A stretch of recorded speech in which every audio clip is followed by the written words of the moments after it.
My son begged me to sign a loan guarantee for his new business. A few weeks later, he blocked my number and left me carrying the debt alone. I felt used and humiliated. Then while I was sitting alone in my store, the bank called me. Sir, you need to see this before you do anything." I had no idea that the next phone call would expose a truth my own son had been trying to hide. I'm truly thankful to have you here on Dad's Revenge Stories today. Leave a comment telling me your country or city so we can connect. Please keep in mind, this narrative incorporates fictional elements designed for entertainment and educational value. Any similarities to actual names or locations are entirely coincidental, but the valuable message behind it will stay with you. I have opened the same metal gate at the same hour for 35 years, 6 in the morning.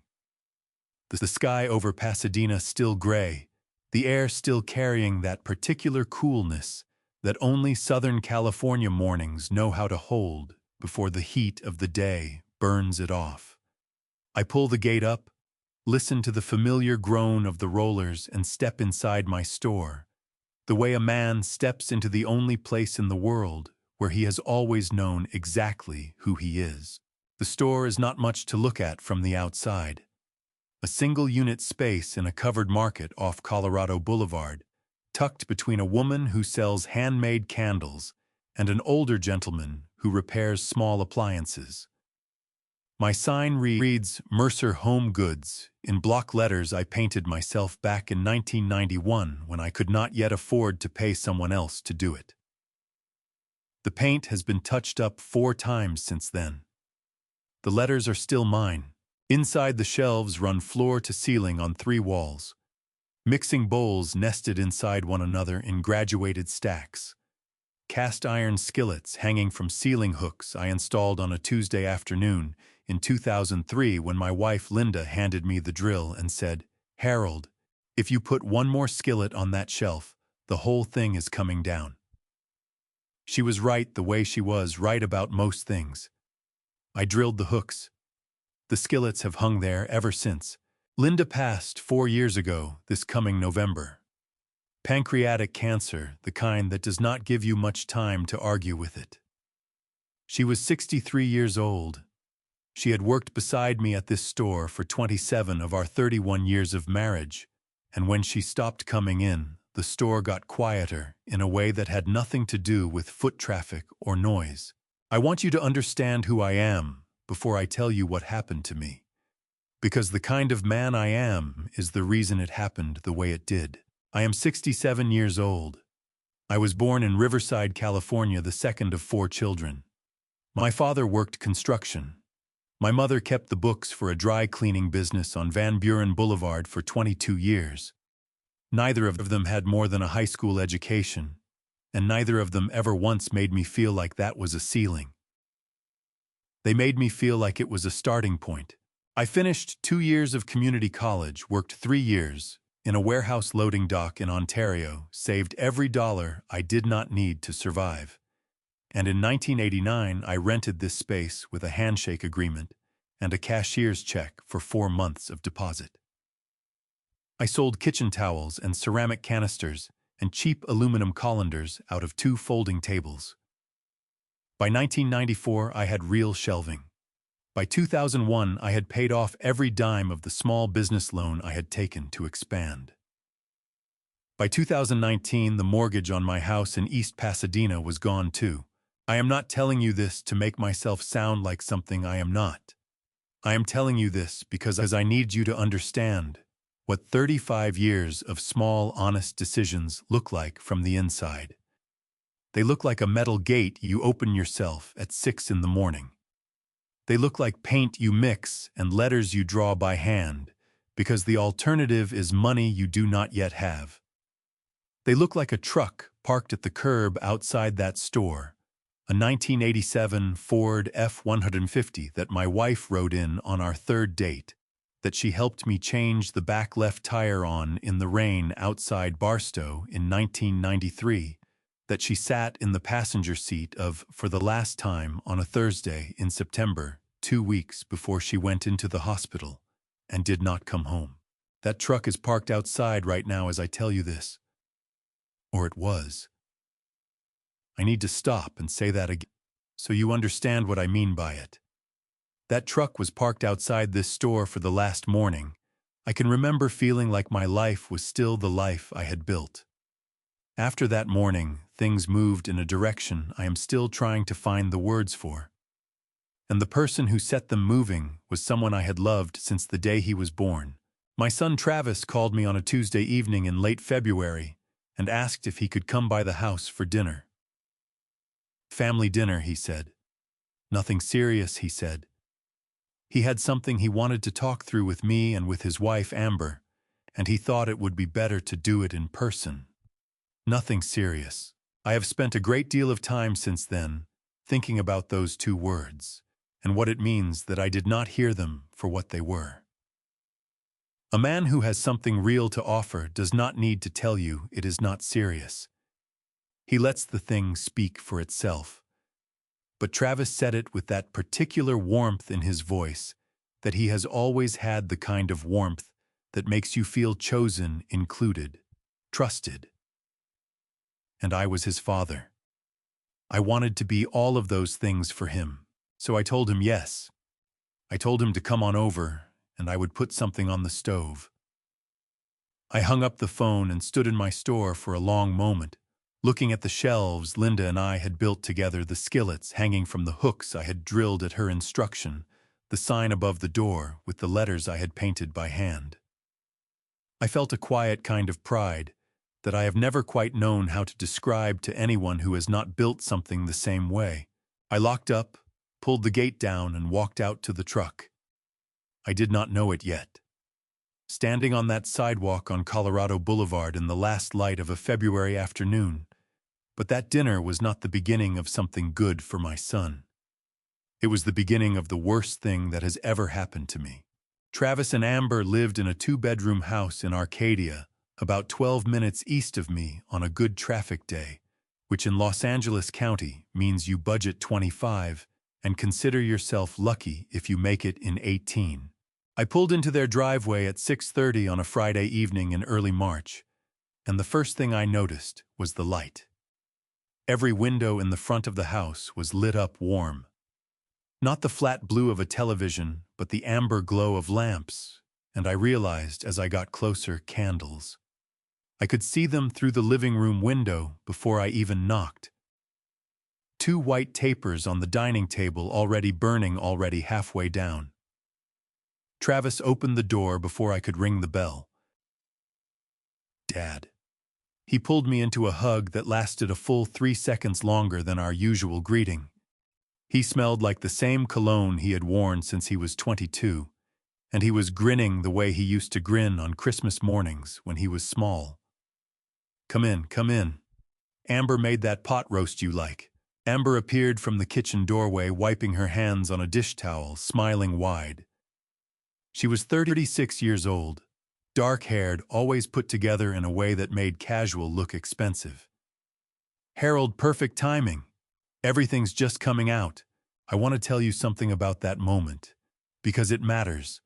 I sat down at their dining table and felt a warmth in my chest that I had not felt in a long time. Travis was 39 years old. For most of his adult life, our relationship had been cordial in the way that fathers and sons who do not quite know how to reach each other can be cordial. We talked on the phone every few weeks. We had dinner at my house on holidays. But he had not invited me to his home for a sit-down meal in close to 5 years. Not once. I told myself that night that maybe things were changing. That maybe my son was finally settling into himself in the way that some men do in their late 30s, when the restlessness of early adulthood starts to quiet down and they begin to want the things their fathers wanted. Connection, stability, a table with food on it, and people they love sitting around it. Travis poured the wine before we even sat down to eat. He set a glass in front of me, one in front of Amber, kept one for himself, and raised his toward the center of the table. To new beginnings, he said, and there was something in his eyes when he said it, bright and certain, and already looking past the room we were sitting in to somewhere else. I raised my glass and drank and thought, this is a good night. After the pot roast, after Amber cleared the plates, Travis opened a slim leather portfolio he had set beside his chair and laid a bound document on the table between us.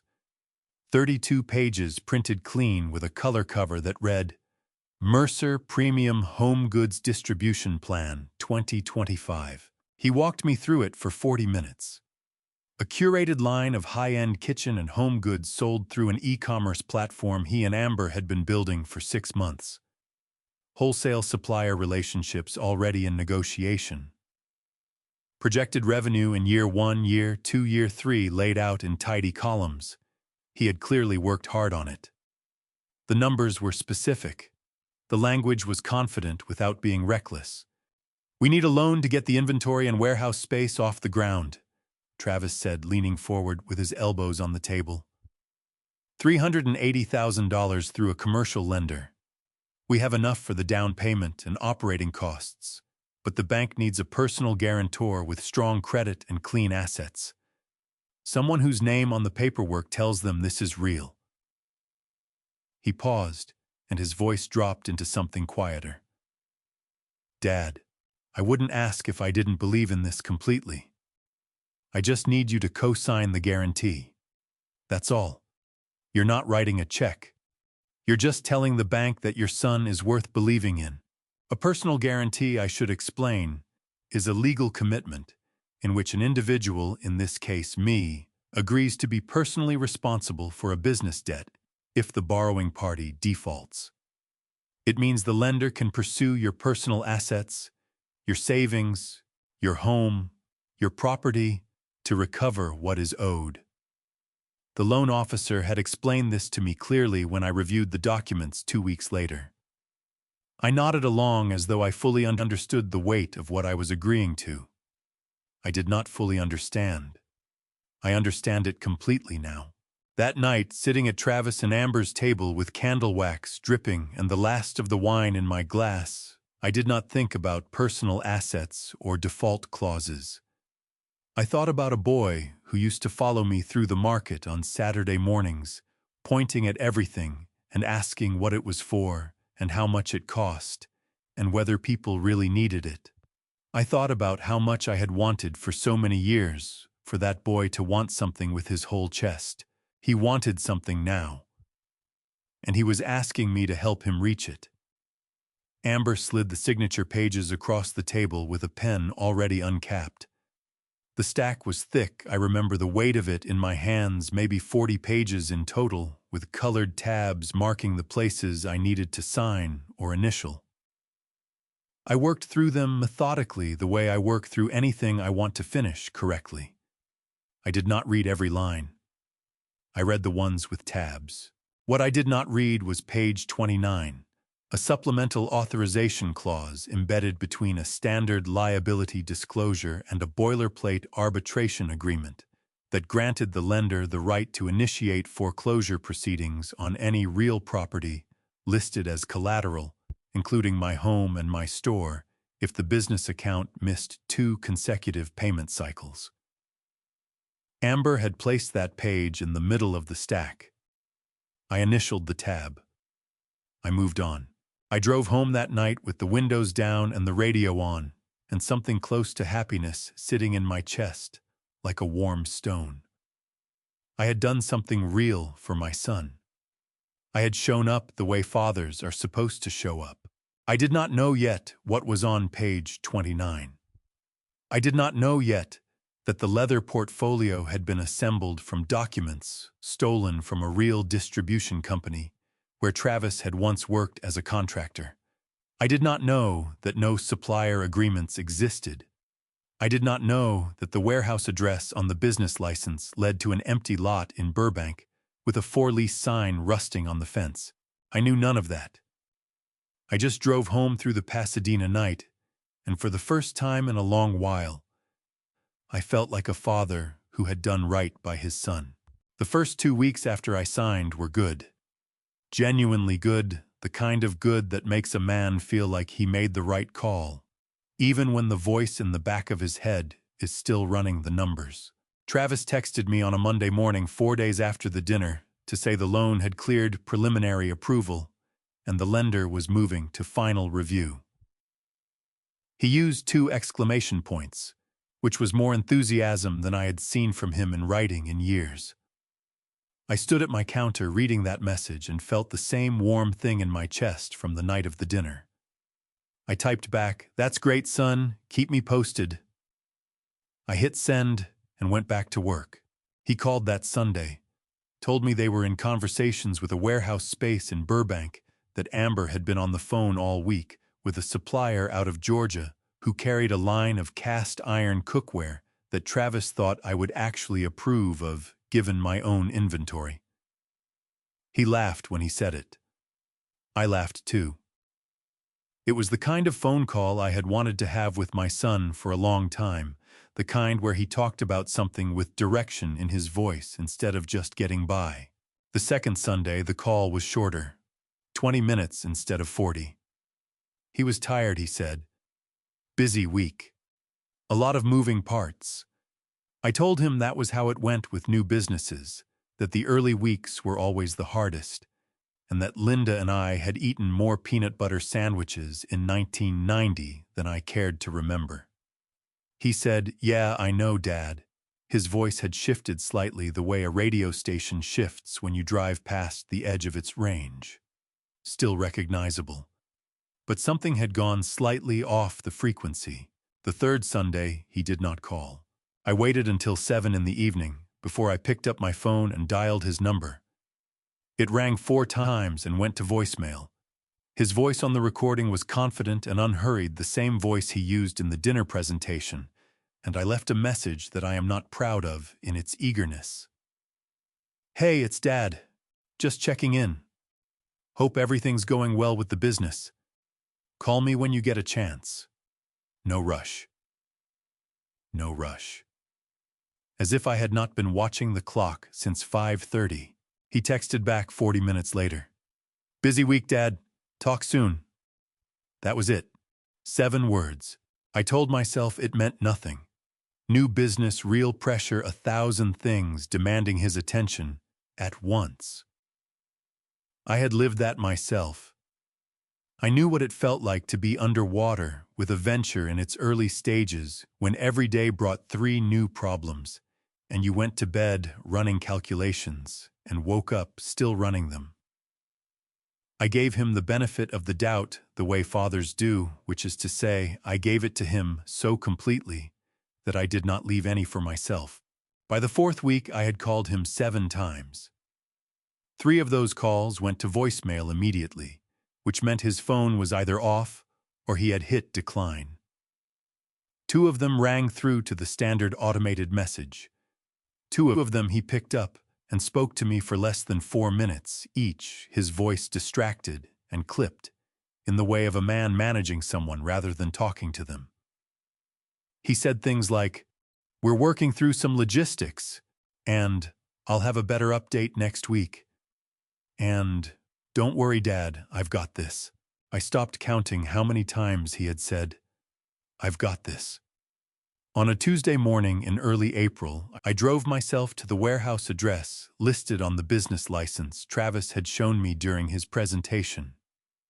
It was on a side street in Burbank, just north of the 134, a neighborhood of small industrial units and auto body shops with hand-painted signs. I had written the address on a notepad and read it twice before I left the house to make sure I had it right. What I found was not a warehouse.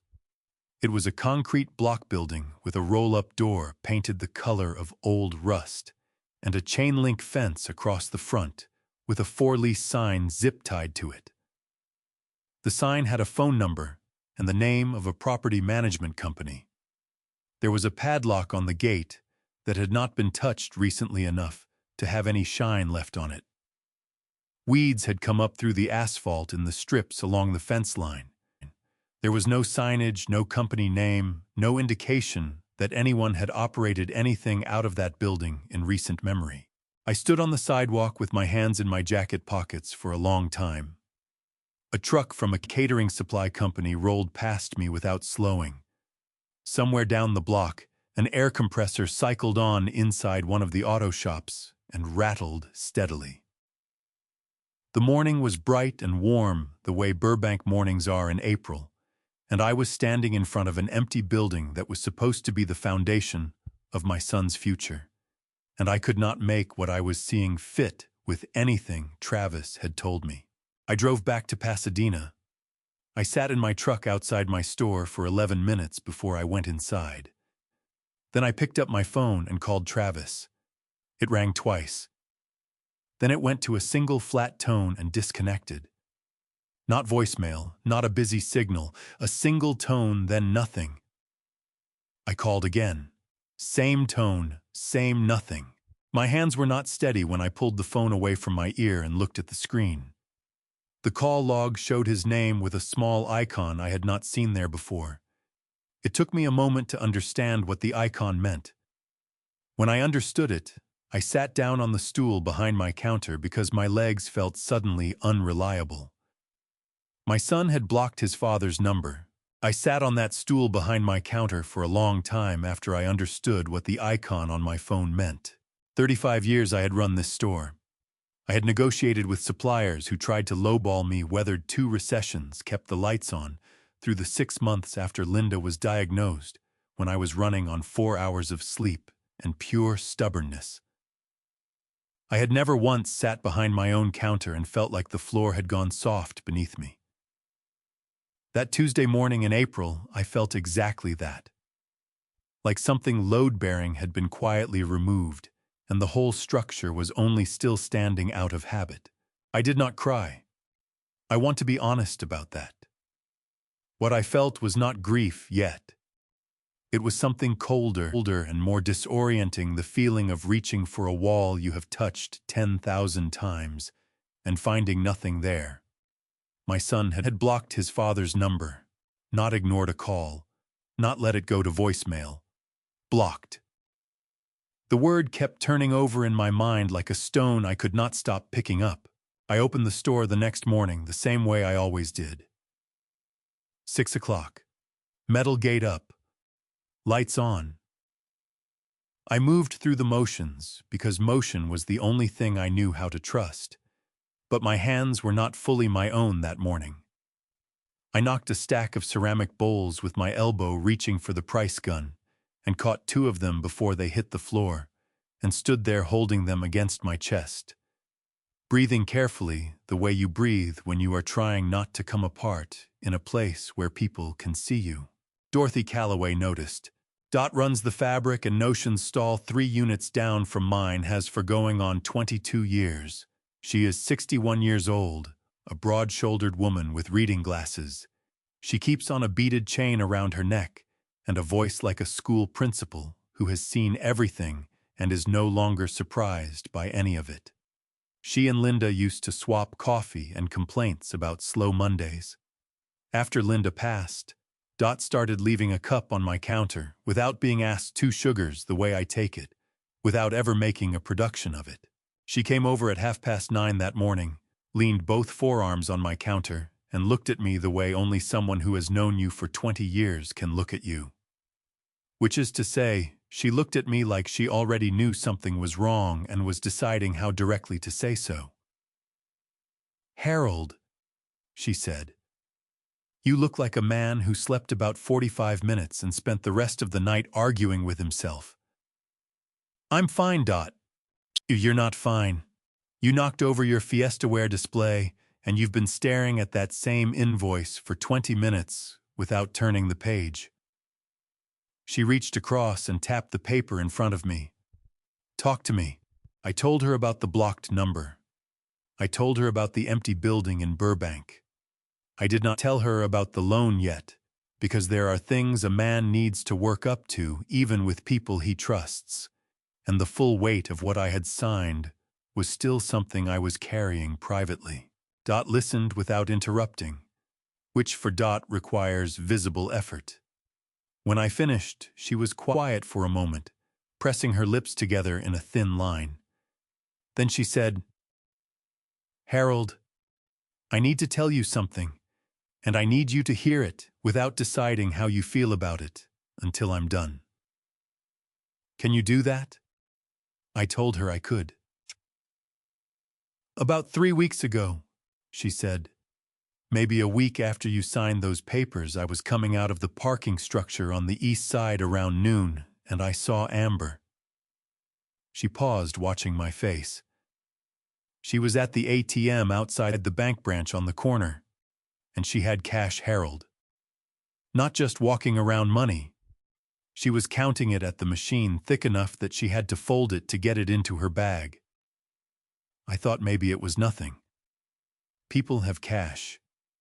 But then 2 days later I saw her again pulling into the market in a vehicle I had never seen her drive before. Brand new Harold. One of those big SUVs, dark blue paper plates still on it.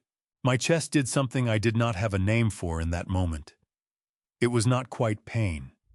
It was the physical sensation of a fact arriving that your body understands before your mind is willing to. She came in to buy candles. Dot continued, her voice careful and even. Made conversation with me for a few minutes, acting completely normal.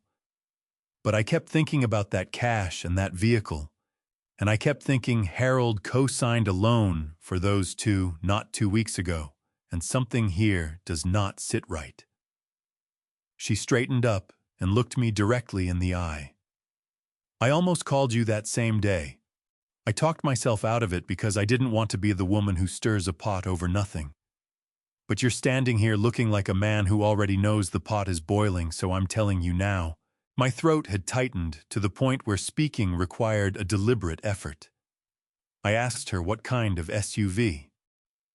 A Tahoe, she said. Brand new Chevy Tahoe, dark blue, paper plates from a dealership in Monrovia.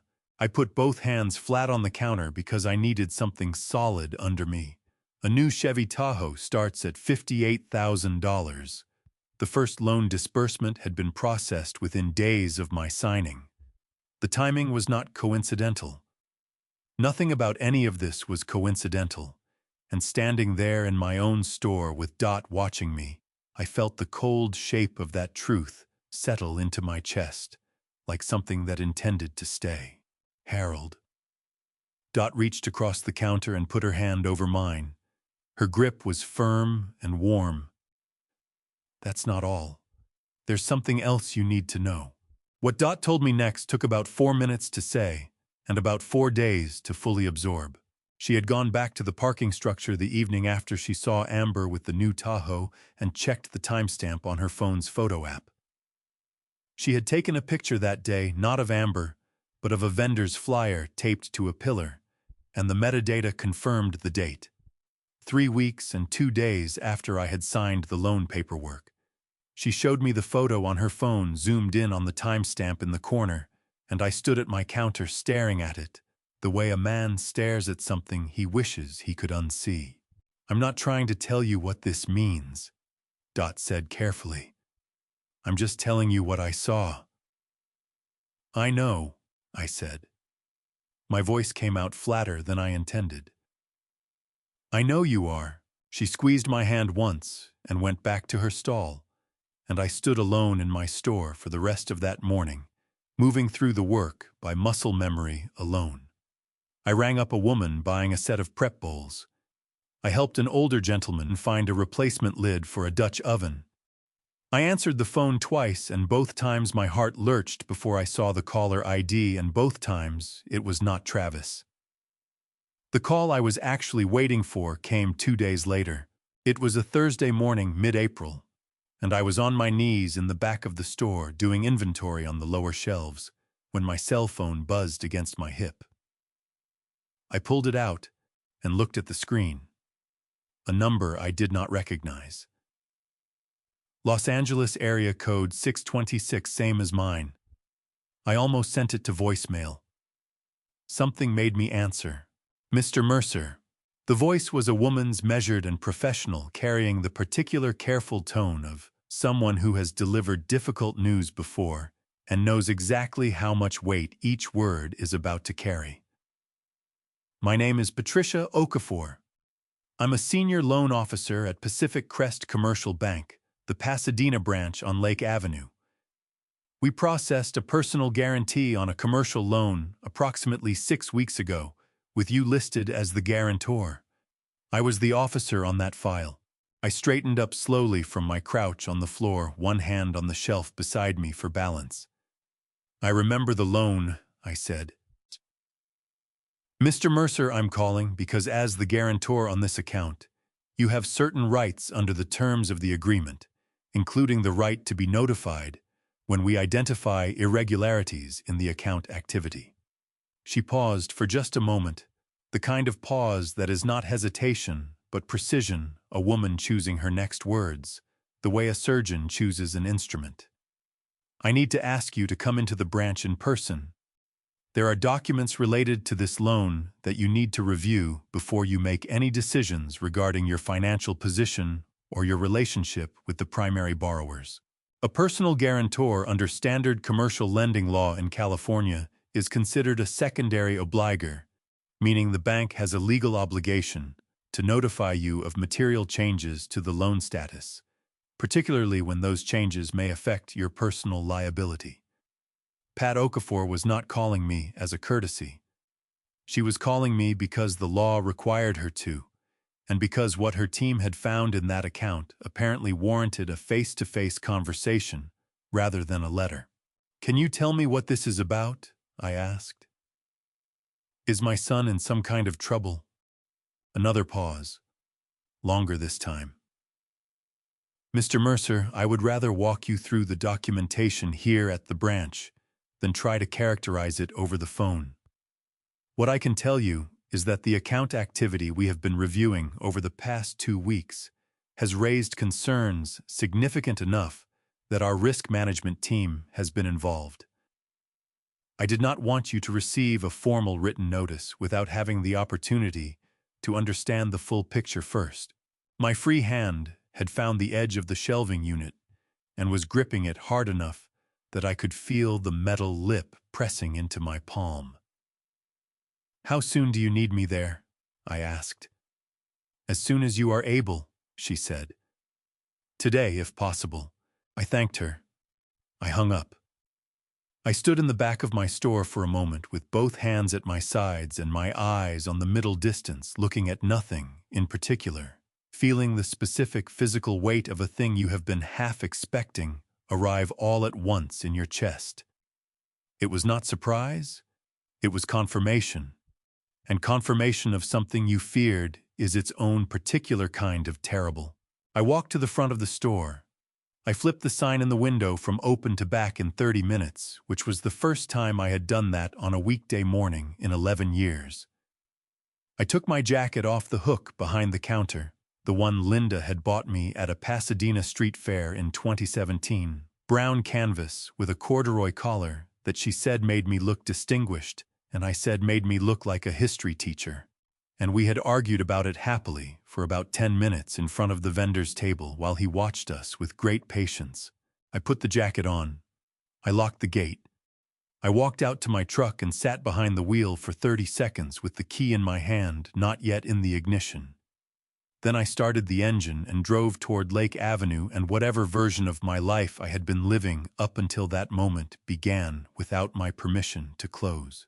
The Pacific Crest Commercial Bank branch on Lake Avenue was a 2-story building with tinted glass and a row of queen palms out front that somebody watered religiously because they looked better than anything else on that block. I had been inside this branch exactly once before 6 weeks earlier to sign the loan documents. I remembered the lobby carpet burgundy with a geometric border, and the way the air conditioning ran cold enough that I had kept my jacket on the whole time. I remembered Pat Okafor from that day 6 weeks earlier, efficient and unhurried, walking me through the signature pages at a pace I now recognized as deliberately measured, the kind of pace designed to make a man feel respected rather than rushed. She had asked if I had any questions 3 separate times. I had said no each time. I wished I had said yes. Pat Okafor was waiting for me in the second-floor conference room. She was in her early 50s, a trim woman with close-cropped natural hair and reading glasses pushed up on her forehead, the way people do when they have just taken them off and expect to need them again shortly. She stood when I came in and extended her hand, and her handshake was the kind that actually means something firm and brief and direct. Beside her sat a man she introduced as Marcus Webb from the bank's risk management division. He was younger, maybe early 40s, with a yellow legal pad in front of him and a manila folder thick enough that I felt my stomach drop just looking at it, sitting on the table. "Mr. Mercer," Pat said, gesturing to the chair across from her. "Thank you for coming in so quickly. I know this was short notice." "Tell me what's in the folder," I said. I did not sit down immediately. I stood at the edge of the table with my jacket still on and looked at her directly, because I had driven across Pasadena with my hands tight on the wheel, and I did not have the patience for a preamble. Pat held my gaze without flinching. "Please sit down," she said quietly but firmly. "I'm going to walk you through this slowly, and I want you to stop me at any point if you need to." I sat. What followed was 32 minutes that I have replayed in my mind more times than I can count. Pat opened the folder and began laying documents on the table between us in a sequence that was clearly deliberate, building from the least alarming to the most, the way you ease someone into cold water, rather than pushing them in all at once. The loan of $380,000 had been structured as a commercial line of credit with 6 scheduled disbursement draws. Each draw required documentation from the borrowers, including supplier invoices, lease paperwork, and inventory records. What I learned later was that Travis and Amber had submitted fabricated documents that appeared legitimate during the initial review process. Over the previous 6 weeks, all 6 draws had been processed. A total of $260,000 had left the account. Marcus Webb turned the folder to face me and pointed to a column of figures with a pen not touching the paper. "Of that amount," he said, his voice even and precise, "our review indicates that approximately $18,000 went toward verifiable business expenses. The remaining $242,000 was transferred in most cases within 48 hours of each disbursement into a separate business account registered to a company called Westfield Home Distribution, LLC. I asked him what Westfield Home Distribution was. "It's what we call a shell company," Marcus said. "A legally registered business entity with no actual operations, no employees, no physical location, and no commercial activity. Its sole function, as far as our review can determine, is to receive and redirect funds." He paused. "The registered agent for Westfield Home Distribution is Amber Mercer." The room did not change. The air conditioning kept running. Pat's hands stayed folded on the table, but something behind my eyes went very bright and very still in a way that had nothing to do with the fluorescent lights overhead. "Every one of the 6 draw requests," Pat said carefully, "was submitted with supporting documentation and co-signed by both borrowers. Travis Mercer's signature appears on all 6 disbursement authorizations."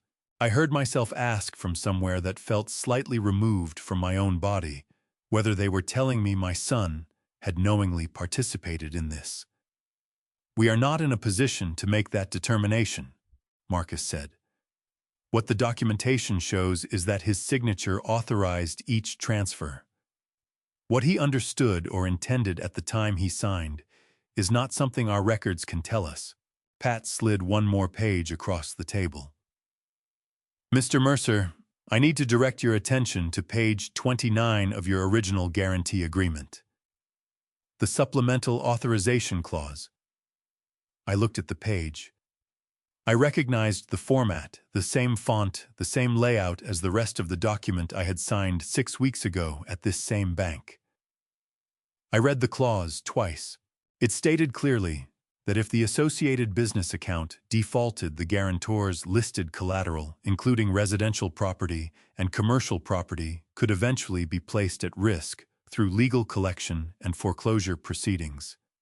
My house, my store, everything I had spent decades building could now be in danger. The first payment cycle, Pat said, is due in 11 days. Based on the current account balance and the pattern of transfers we have documented, we do not believe the borrowers intend to make that payment. I put both palms flat on the conference table. The surface was cool and solid and real, and I needed something real under my hands, because everything else in that room had just become profoundly unreal. My throat was burning the way it burns when you are fighting something that wants very badly to come out, and I was 67 years old, and I was not going to come apart in a bank conference room. So I pressed my palms harder against the table and breathed through my nose and looked at Pat Okafor and asked her why she had called me instead of simply sending the formal notice. She looked at me for a moment. Something in her expression shifted, not much, but enough. Because when you came in 6 weeks ago to sign the guarantee, she said, you asked me 3 separate times what would happen to your store if the business failed. You asked it carefully the way people ask when they already know the answer might be bad, but they need to hear it said out loud. She paused. I remembered that. I did not want you to get a letter in the mail without understanding what you were looking at. I thanked Patricia Okafor for calling me. I shook her hand, and I shook Marcus Webb's hand, and I walked out of that conference room and down the stairs and through the lobby with the burgundy carpet, and out through the glass doors into the April afternoon, and I made it all the way to my truck in the parking lot before my legs decided they had done enough for one day. I sat behind the wheel for 20 minutes without starting the engine. The parking lot was a standard commercial lot, half full, with a row of shopping carts someone had abandoned near the far end, and a pigeon working its way methodically along the painted lines looking for something worth finding. The afternoon light was doing what it does in Pasadena in mid-April, going gold and long-shadowed in a way that under other circumstances I would have found pleasant. I did not find it pleasant. I sat and I looked at the dashboard, and I breathed. Here is what I did not do in those 20 minutes. I did not cry. I did not call anyone. I did not slam my hands against the wheel or shout or do any of the things that a man in a movie would do in a parking lot after learning that his son and daughter-in-law had apparently conspired to drain a business loan into a shell company while the payment clock ran down on his home and his store. I sat. I breathed. I thought. What I thought about was not the money. The money was real and the threat was real, and I would have to deal with both. But in that parking lot, in that first hour, the money was not what made my chest feel like something had been hollowed out of it. What made my chest feel that way was a question I could not yet answer. Did Travis know? Not whether he had signed the documents. He had signed them. That was in the folder in black and white with his name in his own handwriting on 6 separate pages. The question was what he had understood when he signed them. There is a difference, and it is not a small one, between a man who signs a document, understanding that he is helping to steal from his own father, and a man who signs a document because he trusts the person beside him and does not yet know what that trust is costing. I did not know which version of my son I was dealing with, and I was not ready to decide before I had more than a bank folder's worth of evidence to go on. I started the engine at 4:20 and drove home. Frank Delgado was in his front yard when I pulled onto our street, crouched beside the low brick border of his flower bed, with a pair of pruning shears and a pile of clippings beside him. Frank was 69 years old and had lived directly across the street from me for 16 years. He was a retired electrician from a commercial contracting firm in Glendale, a compact and deliberate man who spoke in complete sentences and never said more than he meant. His wife Rosie had moved back to New Mexico 3 years ago to be near her sister, and Frank had stayed because he said the house was paid for and the weather was good. And at 69, he was not in the business of starting over. He looked up when I pulled into my driveway, and he watched me get out of the truck, and I saw his eyes do what eyes do when a person who knows you well sees that something has gone wrong. He set down the pruning shears. He stood up slowly, the way men of a certain age stand up from crouching with their hands on their knees and their jaw set against the effort. Then he walked across the street. "You look like you went somewhere bad today," he said. "I did," I said. "You want to tell me about it?" I looked at him across the roof of my truck. Frank was not a man who asked questions he did not mean.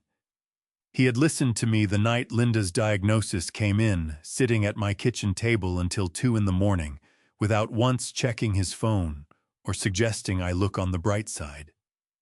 He had helped me carry her hospital bed back out to the garage after she was gone, working silently and without being asked, because he understood that some things needed to be done by someone who knew you well enough not to say anything while they were doing them. "Yeah," I said, "I do." We went inside and I told him everything. The loan, the folder, the shell company, the $260,000, the 11 days until the first payment cycle came due, the clause on page 29 that could cost me my house and my store. Frank sat at my kitchen table with his hands wrapped around the coffee mug I had put in front of him, and he listened to all of it without interrupting once, which is a harder thing than it sounds when the story is as bad as the one I was telling. When I finished, he was quiet for a moment. He turned the mug slowly in his hands, looking down at it. Then he looked up at me. "Harold," he said, "before you do anything else tonight, I need you to come across the street and look at something." His voice had gone careful in a way I recognized. Frank only got careful like that when what he was about to say carried more weight than he wanted to put on it out loud. "I've got a security camera on the front of my house. Faces the street.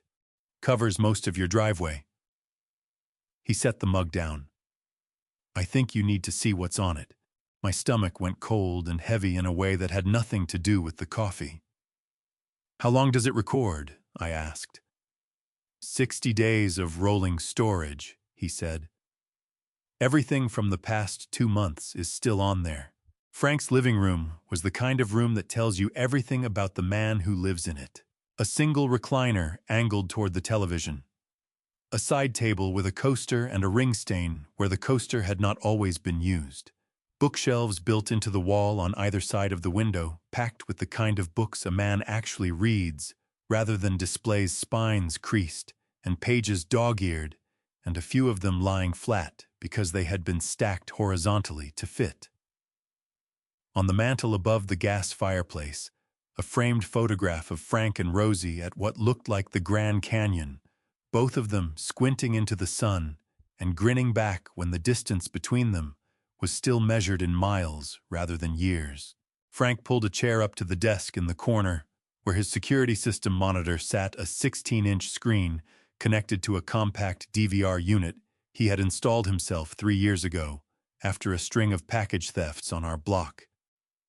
He sat down, clicked through the menu with the ease of someone who knew exactly where he was going, and typed in a date from 3.5 weeks earlier. "Start here," he said, and slid the chair sideways so I could see the screen clearly. The footage was black and white. The resolution, the kind of clear that modern cameras give you, sharp enough to read a license plate in daylight and almost sharp enough at night with the infrared. The timestamp in the corner read 11:47 in the evening. My house sat directly in the center of the frame, my driveway visible from the street, and the porch light I leave on every night, burning steadily above my front door. A vehicle pulled to the curb. I recognized it as the dark Tahoe Dot had described, the paper plates gone, now replaced with California tags I could not quite read at this angle. A figure got out of the driver's side. Even in the black and white infrared, I recognized the way Amber moved, that particular efficient purposefulness she carried, as though every action had already been decided and she was simply executing the plan. She went to my front door. She had a key. My jaw tightened so hard I felt it in my back teeth. She had a key because 18 months ago, when Travis and Amber had come over to help me with a plumbing issue under the kitchen sink, I had given them a spare in case they needed to get in while I was at the store. I had never asked for it back. It had not occurred to me to ask for it back. She was inside for 14 minutes. When she came back out, she was carrying 2 boxes, the kind of medium-moving boxes you get from a hardware store. Both of them full enough that she adjusted her grip twice on the way to the Tahoe. She loaded them into the back, went inside again, and came out with a canvas tote bag that clinked when she set it down, the sound of things wrapped loosely in cloth or paper. She drove away at 12:03 in the morning. "There's more," Frank said quietly. He advanced the footage. 3 more visits over the following 2 weeks. Always between 11 at night and 1 in the morning, always the same. Tahoe, always Amber, alone. By the 4th visit, she was moving faster in and out in under 10 minutes, carrying fewer boxes, but moving with the particular urgency of someone working against a clock only she could hear. The 4th visit was the one that broke something open in me. She came out through the side gate of my property, the one that leads from the backyard to the driveway. She was not carrying boxes. She was carrying my keys. The spare set that hangs on the hook inside the garage door, the ones with the worn leather fob Linda bought at a craft fair in Altadena in 2014, and stamped with the letter H, because she said she could never find my keys when she needed to borrow the truck, and she wanted to be able to spot them from across the room. Amber unlocked the garage from the outside. She went in. The garage light came on, visible as a thin line under the door. 7 minutes later, the garage door opened and the truck rolled out. My 1987 Ford F-150, the truck Linda had ridden in on our 3rd date. The truck we had changed a tire on together in the rain outside Barstow. The truck she had sat in for the last time on a Thursday in September, 2 weeks before she went into the hospital. Amber drove it away at 12:51 in the morning while I was asleep 40 feet away. I stood up from the chair. I did not plan to stand up. My body simply decided on its own that it was no longer willing to receive information in a seated position. I walked to the window and stood with my back to the screen and looked out at my driveway, empty, the space where that truck had sat for so many years, as familiar to me as the shape of my own hands. I heard Frank stand up behind me. I heard him cross the room. He did not put his hand on my shoulder or say anything for a long moment, because Frank understood that some griefs need a few seconds of open air before they can be touched. "I called around this afternoon after you and I talked," he finally said, his voice low and careful. "There's a pawn and collateral shop on Brand Boulevard in Glendale." I described the truck to the man on the phone. He knew exactly which one I meant. Frank paused. "She took $18,500 for it, Harold. 3 weeks ago." I turned around. My eyes were burning in a way I had not felt since the morning after Linda died, and I was not going to apologize for that to anyone. "That truck," I said, and my voice came out rough and uneven, "was the last thing my wife ever sat in." Frank looked at me and did not look away. "I know," he said. "That's why I needed you to see this tonight. I did not sleep that night. I lay in bed until 2 in the morning, then gave up the pretense and went to the kitchen and made coffee and sat at the table with my hands around the mug, looking at the window above the sink, the way you look at something when you are not really seeing it. The garage was empty. The driveway was empty. The neighborhood was quiet in the way that residential streets in Pasadena are quiet at 2 in the morning, which is a deep and specific silence that in other circumstances I have always found reassuring. That night, it felt like the silence of a place where something had been removed. I opened the store at 6, the way I always did. I went through the motions of the morning, the way I had gone through them for 35 years, but my mind was running a separate track underneath all of it, turning over everything Frank had shown me, Everything Pat Okafor had laid out on that conference table, building a picture I did not want to finish assembling, because I already knew I was not going to like what it showed. The first call came at 8:47 in the morning. A call, "Is this Harold Mercer, owner of Mercer Home Goods in Pasadena?" The voice was a man's, businesslike and slightly tense, the voice of someone who had made several versions of this call before and had learned to keep the pleasantries short. I told him it was. "Mr. Mercer, my name is Dale Hutchins. I run Hutchins Kitchen Supply out of Alhambra.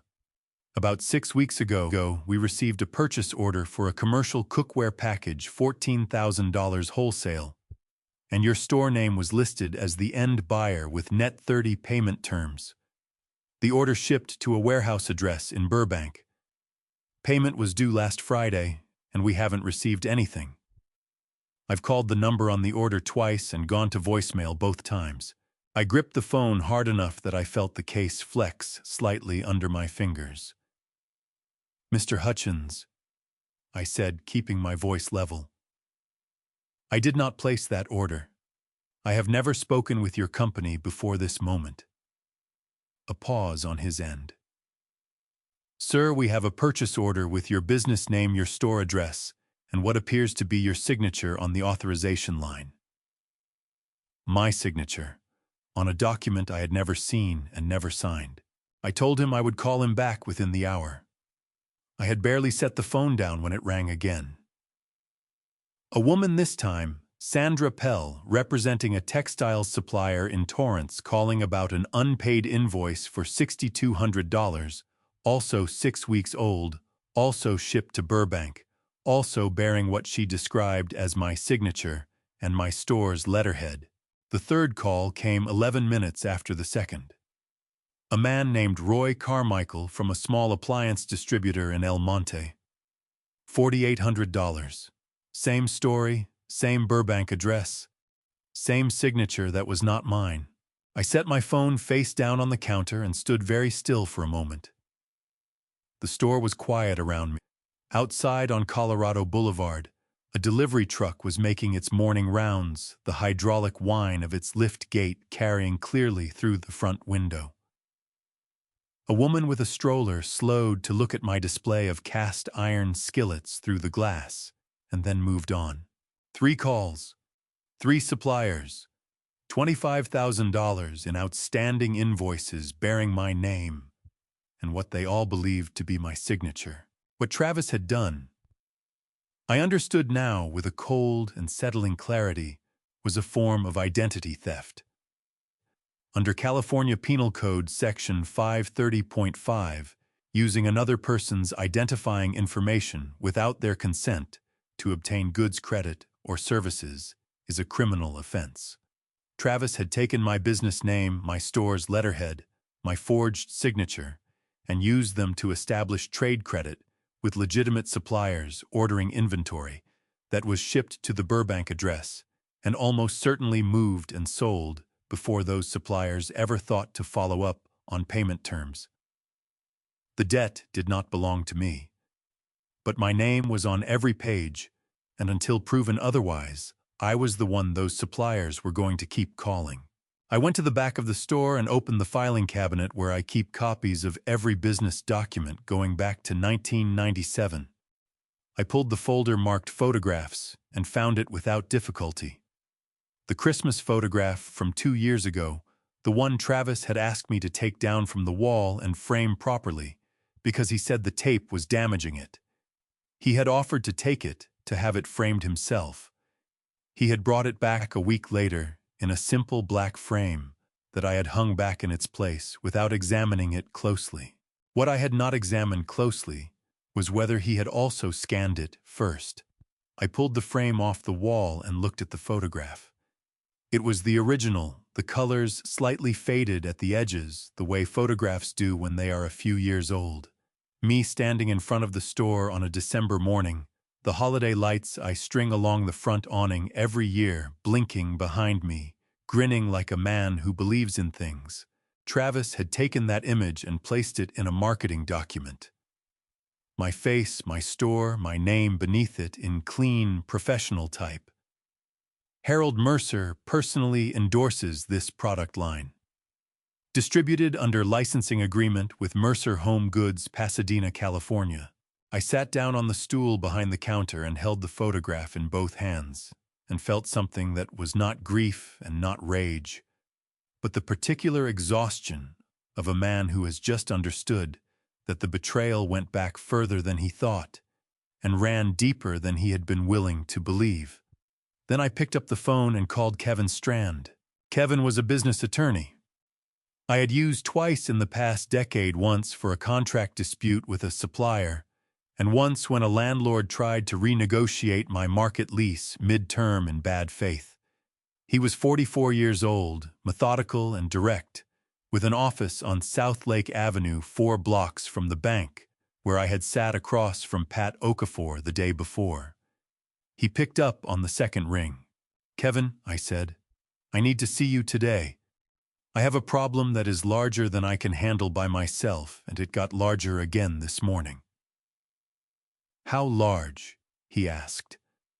"Large enough that I need someone who knows what they're doing before I make a single move." "I have a cancellation at noon," he said. "Come in."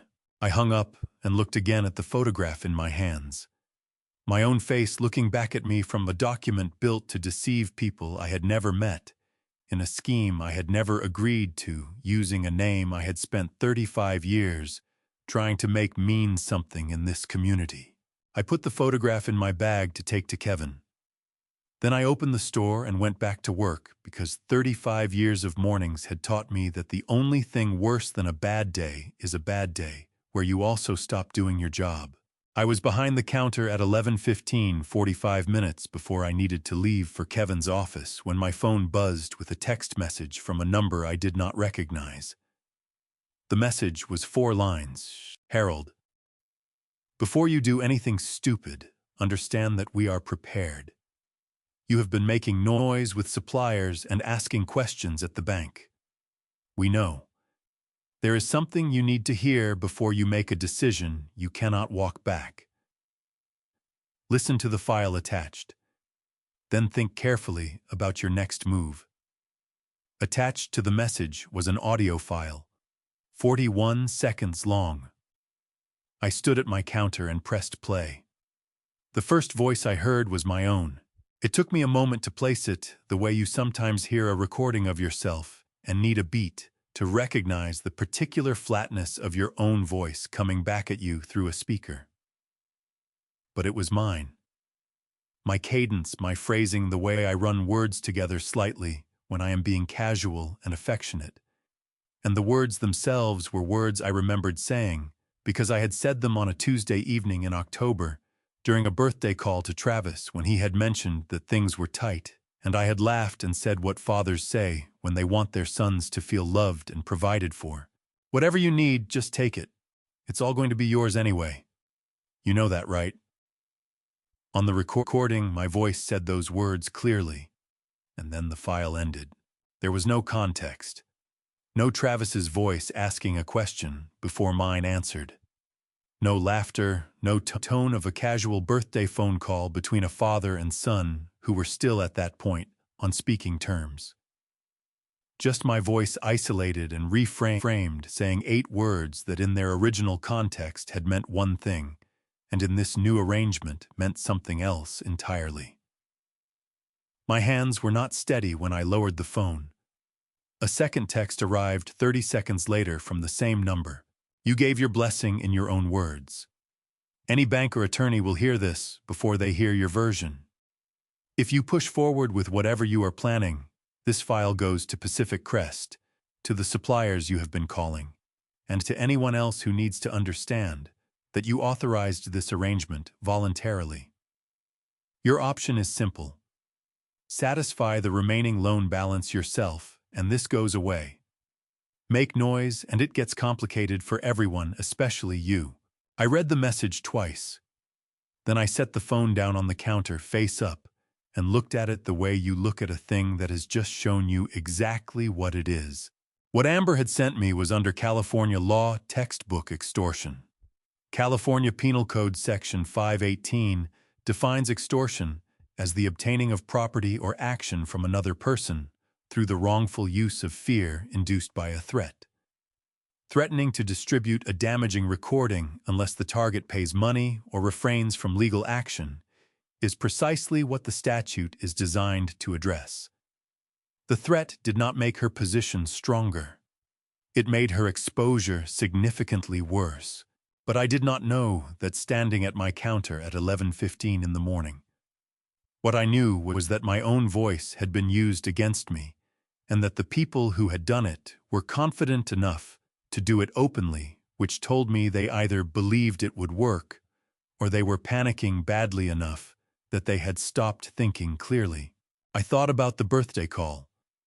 Travis's 38th birthday, October 15th.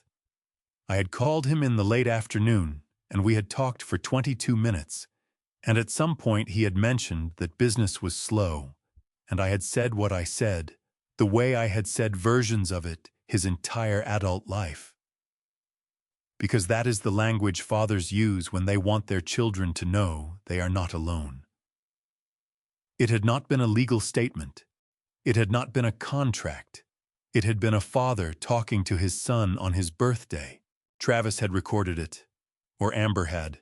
One of them had kept the file for 7 months, waiting for a moment when those 8 words could be extracted and redeployed as something they were never meant to be. The specific coldness of that realization settled into me differently than anything else had. The bank folder had been shocking. The camera footage had been devastating. But this was something that required a different word. This required the word premeditated.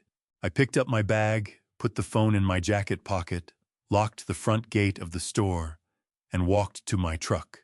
I drove the 4 blocks to South Lake Avenue and parked in the structure next to Kevin's building, and rode the elevator to the 3rd floor, and walked into his office at 11:53, 7 minutes early. His assistant, a young woman named Brianna, who had worked for Kevin for as long as I had known him, looked up from her desk and said Kevin was ready whenever I was. I thanked her and walked down the short hallway to his office and knocked once on the open door. Kevin Strand was seated behind a wide oak desk with his reading glasses on and a legal pad in front of him already open to a fresh page.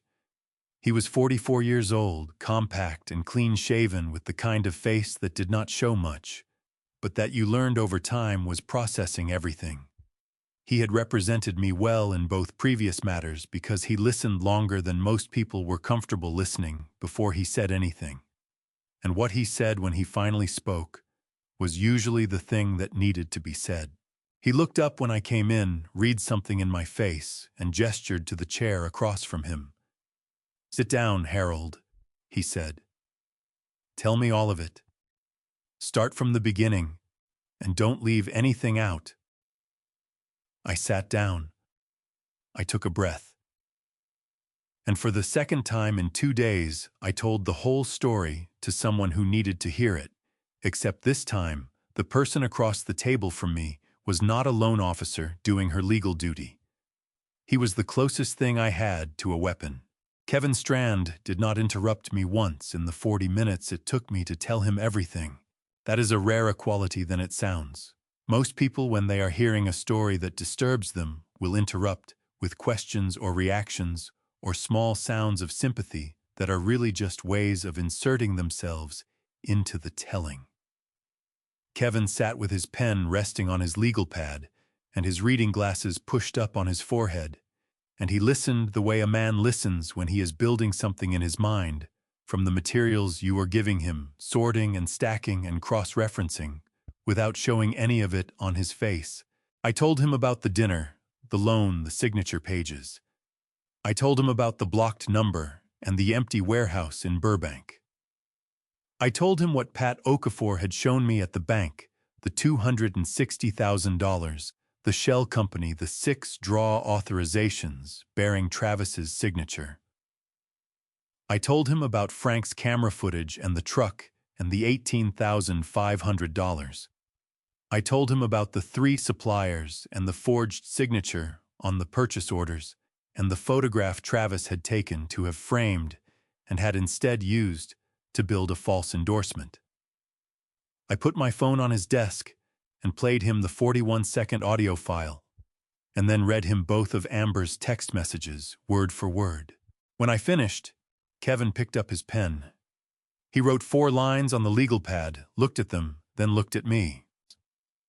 The audio file first, he said, because that one is the most immediately useful to understand. What Amber sent you is a spliced recording. I can hear the edit point even on a phone speaker. There is a very slight compression artifact at the cut, the kind that recording software leaves behind when 2 separate audio clips are joined. Any competent audio forensics examiner will confirm it in under an hour. He set the pen down. More importantly, what she has done by sending that message constitutes extortion under California Penal Code 518. She has threatened to distribute damaging material unless you take a specific financial action. That text message is not a threat that weakens your position. It is evidence that strengthens it considerably. He moved to the next item. The supplemental authorization clause on page 29, he said, and I watched him flip back through the documents I had brought, finding the page with the ease of someone who knew exactly what he was looking for. This clause was embedded in a standard guarantee agreement in a position designed to avoid scrutiny. That is textbook fraudulent inducement. Under California Civil Code Section 1672, a contract term obtained through fraud or misrepresentation is voidable. This clause did not reflect the terms you agreed to. We can challenge it. I felt something loosen very slightly in my chest. Not relief exactly. More like the difference between a knot pulled so tight it has stopped hurting and a knot that has been shifted just enough to remind you it could eventually come undone. The forged signatures on the supplier purchase orders, Kevin continued, fall under California Penal Code Section 470 forgery of a signature on a commercial document. The false endorsement using your photograph and business name falls under Penal Code 530.5 criminal identity theft. These are not civil matters. These are criminal statutes. He looked up at me. Harold, the people who did this to you committed multiple felonies. What you have is not a family dispute. It is a criminal case. I nodded slowly. My throat was tight, but my mind was running clearer than it had in weeks. The way things clarify when someone who knows more than you do starts naming what you have been looking at. Kevin leaned back in his chair and looked at the ceiling for a moment, the way he does when he is about to say something he has been building toward. There is one more thing I want to address, he said, and I found it not in any of the documents you brought me, but in something you said in passing while you were telling me about Frank's camera footage. He looked at me directly. You mentioned that your neighbor on the west side, the Hendersons, have been acting slightly differently towards you in recent weeks. Cooler than usual. You said it offhand, like it was nothing. I had said it offhand. It had felt like nothing at the time. I want you to think about this carefully, Kevin said. Is it possible that Travis has been speaking to people in your immediate circle about your mental state or your memory? The question landed with a weight I had not expected. I sat with it for a moment, turning it over. And then I remembered something I had filed away without fully examining. 3 weeks ago, my neighbor on the west side, Gary Henderson, had stopped me in the driveway and asked with an awkward casualness that had struck me as odd at the time whether I had been feeling all right lately, whether I had been under any stress, whether I had been having any trouble keeping track of things. I had told him I was fine and thought nothing more of it.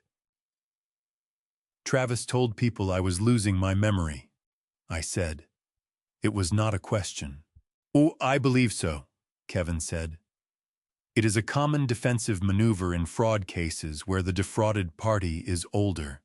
If the perpetrator can establish a prior narrative that the victim is confused or mentally unreliable, It preemptively undermines any accusation the victim makes. A statement like "Harold has been a little mixed up lately," said casually to 2 or 3 neighbors, costs nothing to make and creates significant damage. Kevin's voice was even, but there was something beneath it that I recognized as a controlled anger.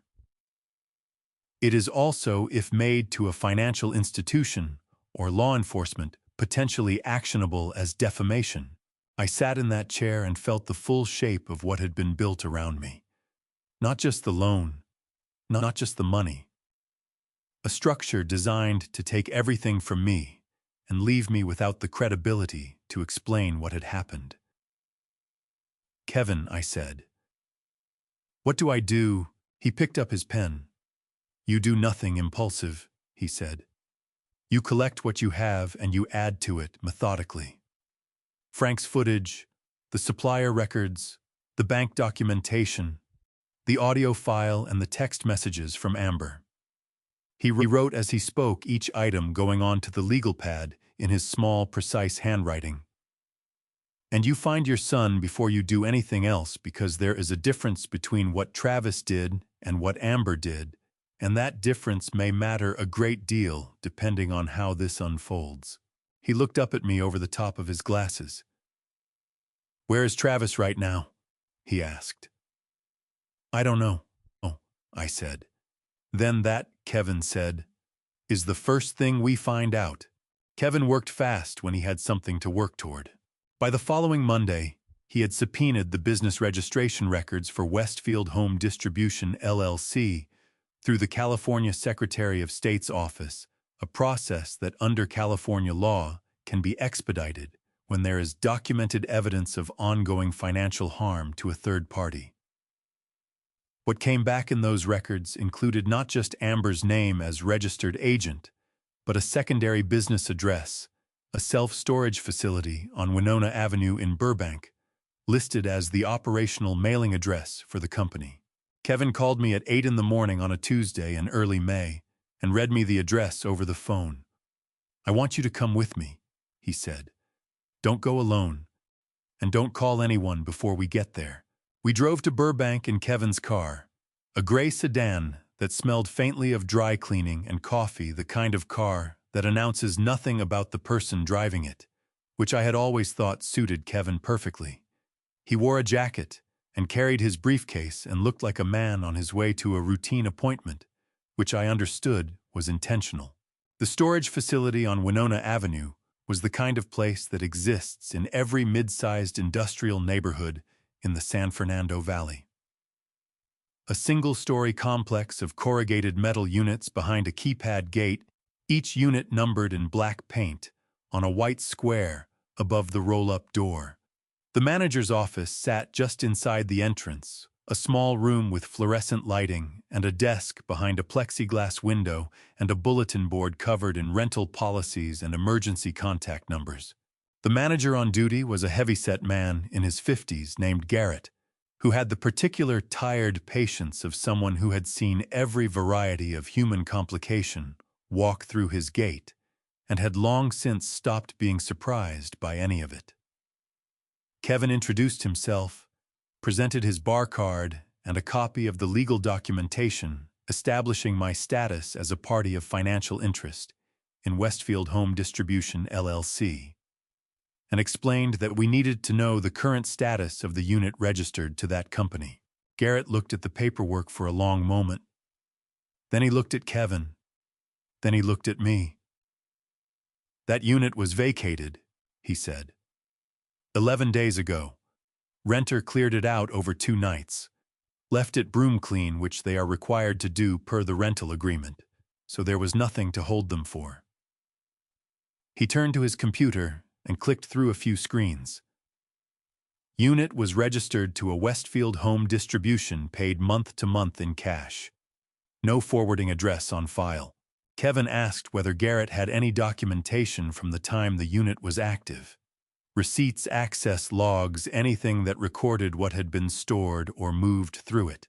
"Access logs I've got," Garrett said. "Gate system records every entry and exit by keypad code date and time, going back 18 months. He printed 2 pages and slid them under the plexiglass without being asked, which told me he had done this kind of thing before and had no particular loyalty to tenants who paid cash and left no forwarding address. Kevin took the pages and we walked back to the car. He spread them on the hood and we stood in the Burbank morning reading through the entry and exit timestamps. The unit had been accessed 41 times over 4 months, always between 9 in the morning and 2 in the afternoon, always on weekdays. The keypad code had been used by 2 different registered users, both listed under the Westfield account. He was running it like a business, Kevin said quietly. Regular hours, consistent pattern. This was not opportunistic, Harold. This was a structured operation. Kevin opened his laptop and pulled up the Facebook Marketplace records. He had worked with Detective Cordova's unit to obtain them through the Financial Crimes Division once law enforcement was formally involved. Platform data requests moved through proper channels. The records showed a seller account under the name Valley Home Finds, created 5 months ago with 431 completed sales transactions, totaling $22,040 in revenue over the account's active period. The product listings Kevin scrolled through made my jaw tighten so hard, I felt it in my temples. Cast iron skillets, ceramic mixing bowls, stainless prep sets, a Dutch oven in the same colorway as the ones I carried on my lower shelves. Every item in those listings was something I stocked. Some of the product photographs had been taken against a surface I recognized as the concrete floor of my own storage room. Travis had been photographing my inventory in my own store and selling it online under a fake account while I stood 20 feet away, running the register. "The access logs from your store," Kevin said without looking up from the screen. "Do you keep them?" I told him I had a simple keypad entry on the back door with a log I downloaded once a month for insurance purposes. I had not looked at the last 2 months of logs because I had not had reason to. Kevin told me to pull them that afternoon because he was confident they would show Travis's entry code active on dates that matched the Valley Home Finds listing history. I sat in that coffee shop on Magnolia Boulevard with a cup of coffee going cold in front of me, and looked at 431 completed sales transactions that represented my merchandise, my inventory, my 35 years of careful supplier relationships being quietly stripped out of my store and sold for cash while I trusted the person doing it. "How far back does this go?" I asked. Kevin looked at the account creation date. 5 months before you signed the loan guarantee, he said. He looked up at me. Travis did not decide to do this when the business plan fell apart, Harold. He was doing this before the business plan existed. The loan was not the beginning of this. It was the escalation. I wrapped both hands around the cold coffee cup and held it and did not say anything for a long moment, because there was nothing to say that would have made the picture in front of me any different. My son had been stealing from me for the better part of a year before he sat across from me at a candlelit table and asked me to believe in him.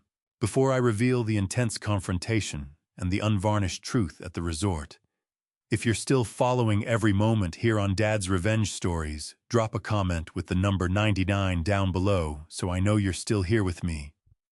Also, please note the upcoming events incorporate fictionalized elements crafted for dramatic and educational purposes. If that's not for you, feel free to pause or stop the video right here. Kevin found Travis through the credit card. The supplemental credit card, as it turned out, was the thread that unraveled the rest of it. Among the documents I had signed at the loan closing 6 weeks earlier was a standard business credit authorization form, the kind that allows a primary business account holder to request ancillary cards tied to the same credit line for operational expenses. Embedded in that form beneath a checkbox I had initialed without reading the adjacent text. T was an authorization for a secondary personal card to be issued under Harold's account to an additional cardholder. The additional cardholder was Amber Mercer. Kevin had requested the full card statement from Pacific Crest as part of the financial discovery process. In the 6 weeks since the card had been opened, $9,217 had been charged to it. The charges were specific and traceable. 4 appointments at a salon in West Hollywood, 2 weekend stays at a boutique hotel in Santa Barbara, a spa package in Ojai, and 3 nights, the most recent charges still pending on the statement, at a resort property in Malibu called the Shoreline Bluff Inn, checking out in 2 days. Kevin showed me the statement on a Thursday afternoon in his office. He pointed to the Malibu charges with his pen and looked at me over his glasses. "If you want to speak to your son before this goes to the authorities," he said carefully, "this may be your last reasonable opportunity to do so." We drove out on a Friday morning, taking the 10 to the Pacific Coast Highway, the ocean appearing on our left, as we came around the bend past Topanga. The way it always does on that drive, suddenly and completely, like a curtain being pulled back. Under other circumstances, I would have found it beautiful. I noted it and said nothing. The Shoreline Bluff Inn sat on a promontory above the water, a low Spanish-style building with terracotta roofing and bougainvillea climbing the whitewashed walls, the kind of place that charges $400 a night and considers that reasonable. Kevin pulled into the guest parking lot and turned off the engine and looked at me. "Let me do the talking when we find him," he said. "If Amber is there, say nothing to her directly, nothing. Whatever she says to you, you look at me and let me handle it." I told him I understood. We found Travis at the pool. He was reclining in a cushioned lounge chair on the lower deck, shirtless with sunglasses on, and a drink on the small table beside him. The kind of tall, cold drink that comes with a paper straw and a wedge of citrus on the rim. The Pacific spread out behind him, flat and blue and indifferent. He looked rested. He looked comfortable.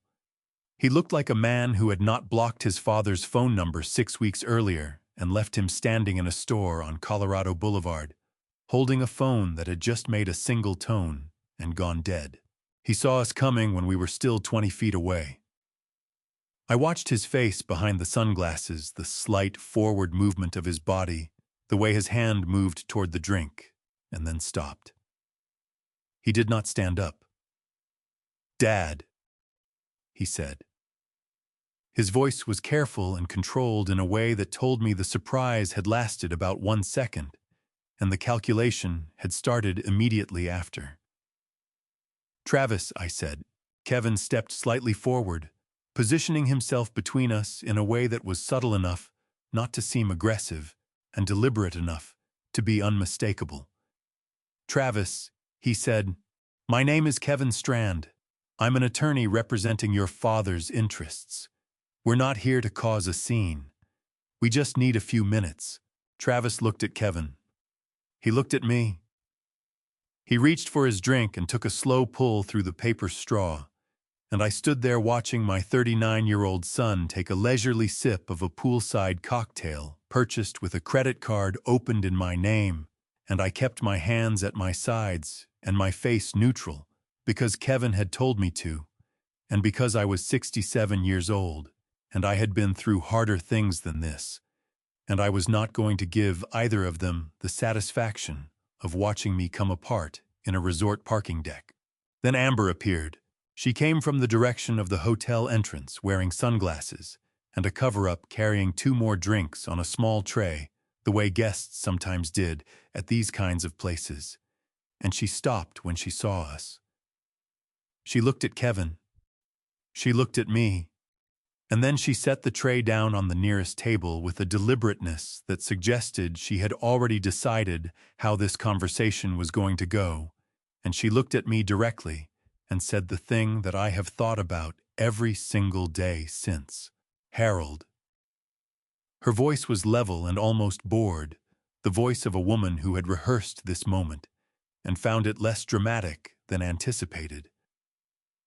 "You're not here to make a scene, are you?" Because all of this is very simple. You co-signed a loan. The business had some setbacks. These things happen. She tilted her head slightly. You were going to leave everything to Travis eventually anyway. Think of it as getting your inheritance early. The business didn't work out, but the money went to family. That's what you wanted, isn't it? For your son to be taken care of. The pool deck was quiet around us. Somewhere down the bluff, a wave broke against the rocks. A seagull crossed the sky above the bougainvillea without making a sound. I looked at Travis. He had taken off his sunglasses. He was looking at the surface of the pool with the expression of a man who has arrived at a place he cannot leave and is no longer pretending otherwise. His drink sat untouched on the table. He did not look at me. He did not correct Amber. He did not say a single word. I turned back to Amber. I kept my voice very quiet and very even. Kevin, I said, we have what we need. Kevin nodded once. He took his phone from his jacket pocket and held it up briefly so both of them could see the screen where the voice memo application was showing an active recording timestamp that read 44 minutes and increasing. He had been recording from the moment we pulled into the parking lot. We did not speak much on the drive back from Malibu.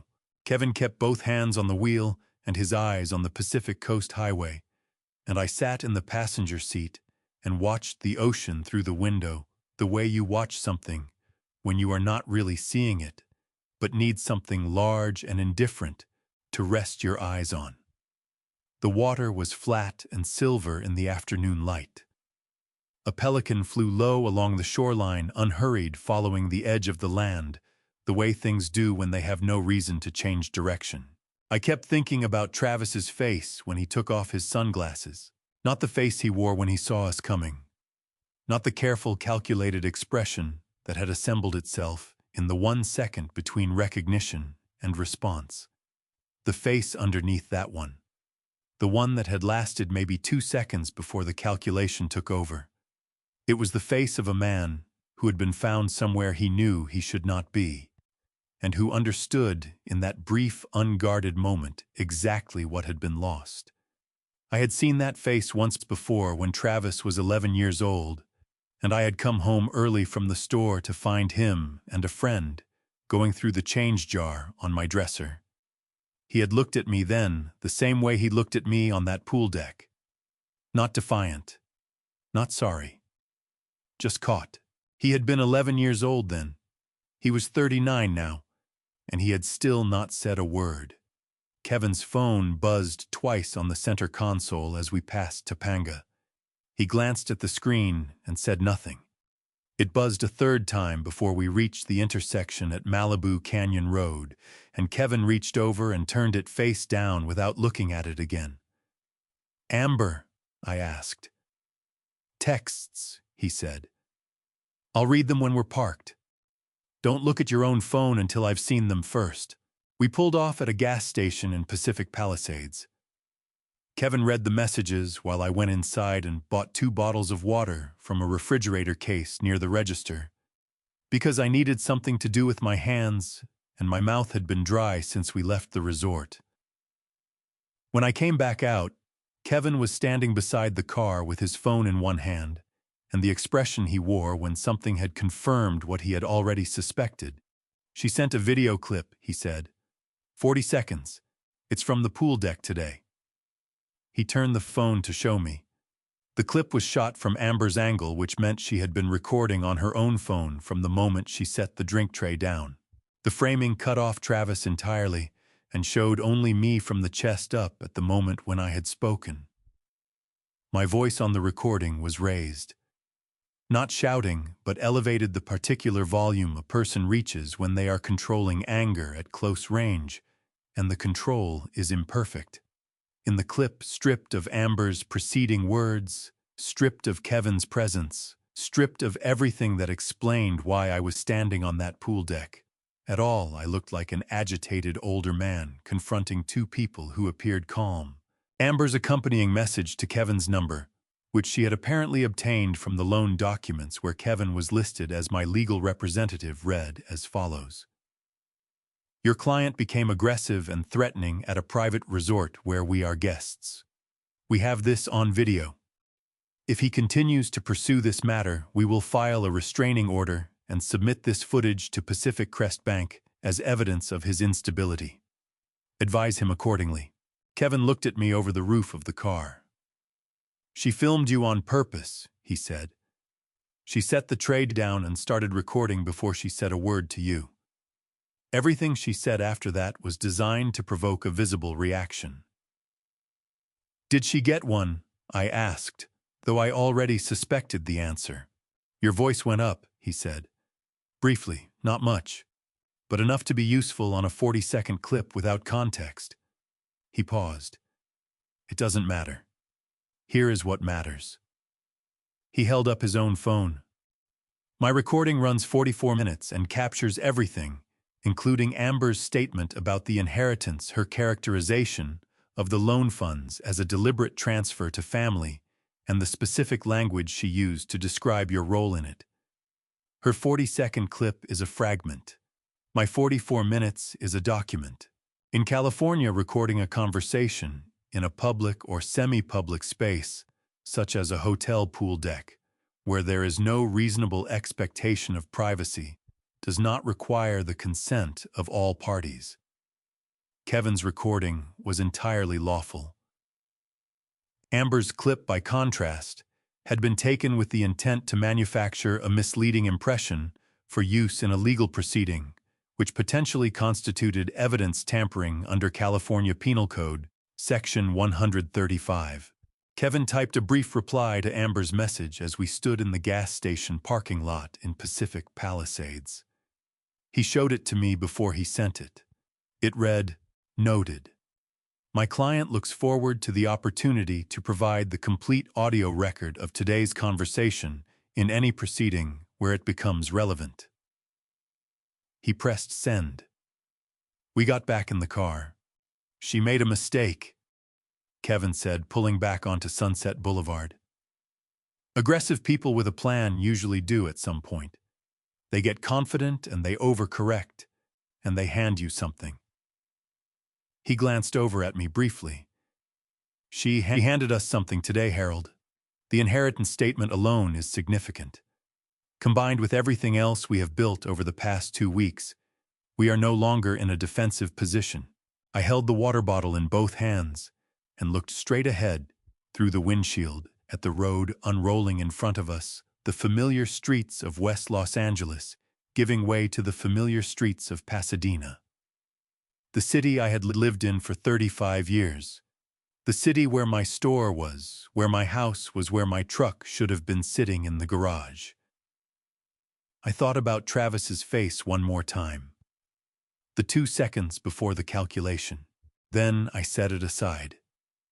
I had a decision to make, and I had learned in the past 3 weeks that decisions made from grief were not the same as decisions made from clarity. I needed to be clear. I needed to be certain. And I needed, before I did anything final, to spend one more night at my kitchen table thinking about what I was prepared to do and what I was prepared to live with afterward. Some decisions once made do not come undone. I got home at 6:30 and did not eat dinner. I sat at the kitchen table with the folder Kevin had given me, a consolidated copy of everything we had assembled over the past 3 weeks, and I went through it the way I go through anything I need to understand completely before I act on it. Methodically, page by page. The bank statements with the 6 draw authorizations bearing Travis's signature. The shell company registration for Westfield Home Distribution with Amber's name on the filing. The access logs from Frank's camera. The storage facility records from Winona Avenue. The Facebook Marketplace transaction history from Valley Home Finds. The supplier invoices bearing my forged signature. The audio file transcript Kevin's office had prepared with the edit point in Amber's spliced recording marked in red. The 44-minute transcript from the Malibu pool deck with Amber's inheritance statement, highlighted on page 7. I read all of it twice. Then I closed the folder and set it on the table in front of me and looked at it. Outside, the neighborhood had gone quiet. The way East Pasadena goes quiet on a weeknight, the particular suburban silence of people who wake up early and keep reasonable hours and have no reason to be outside after 9. The kitchen light was on above the table, the one Linda had picked out at a hardware store in Monrovia in 2009. A simple brushed nickel fixture she had chosen because she said the light it gave was warm without being yellow. And she had been right about that, the way she was right about most things involving the house. I thought about Travis. I thought about the 11-year-old boy with his hand in the change jar looking at me with that 2-second face before the calculation set in. I thought about the 39-year-old man on the pool deck taking off his sunglasses and staring at the water and saying nothing while his wife dismantled whatever was left of the thing between us.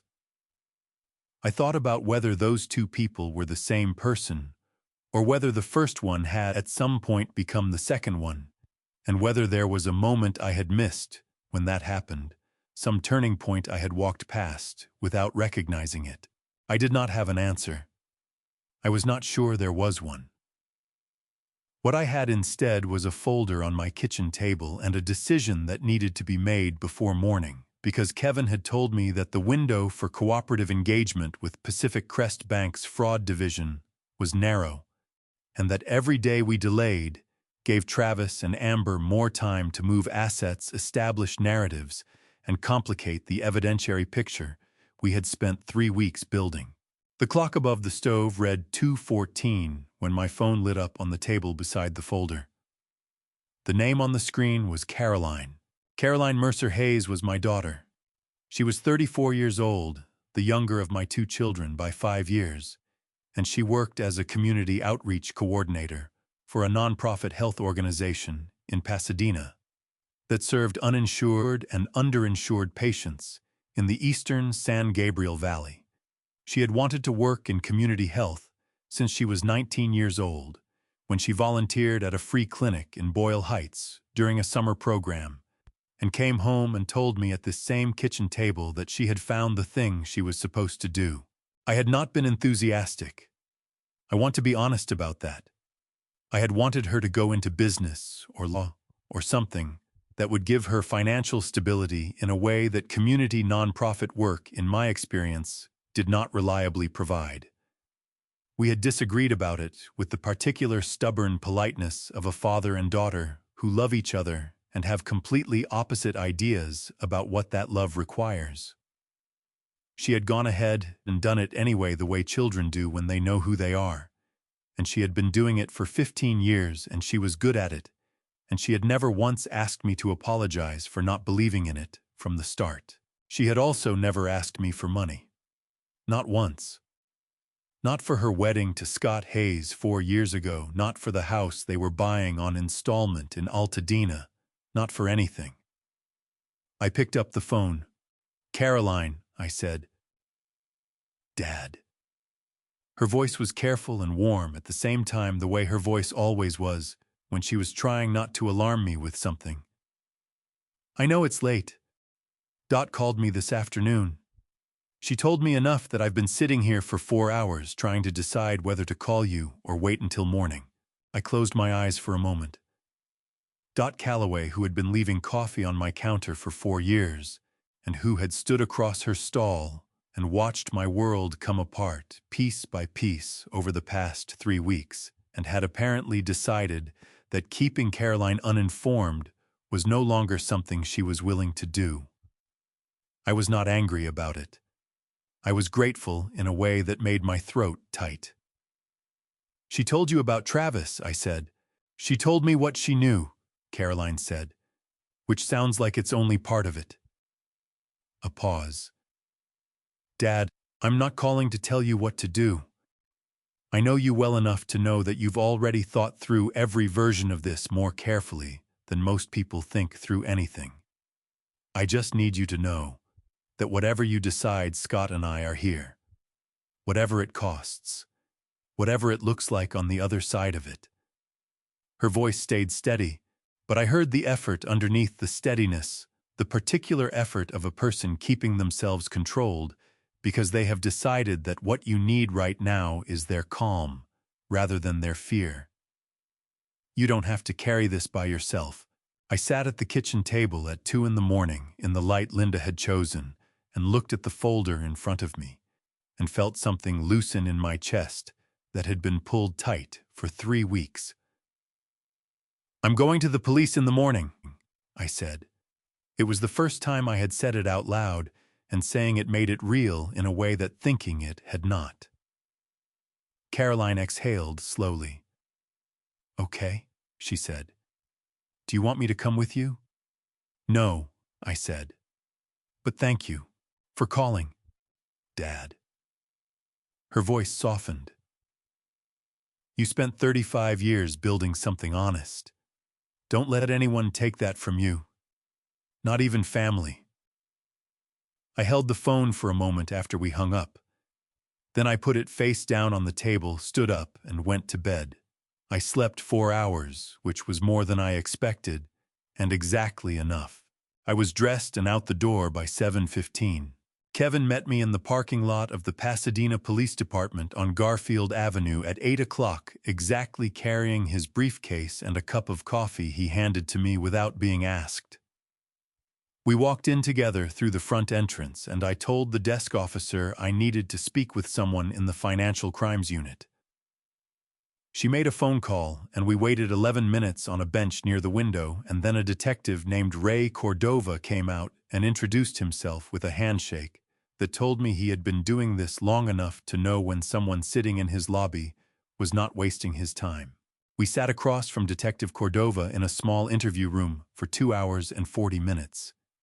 Kevin laid the entire file on the table in organized sections: bank records, shell company registration, storage facility access logs, Frank's camera footage on a USB drive, the forged supplier invoices, the Facebook Marketplace transaction history, the 44-minute Malibu recording, the spliced voicemail and Amber's extortion texts, the credit card statement showing $9,000 in personal charges under my name.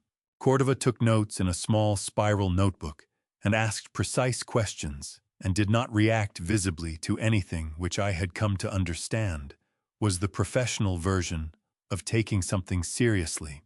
By the following morning, a judge had signed the search warrant for the Arcadia property where Travis and Amber had been living.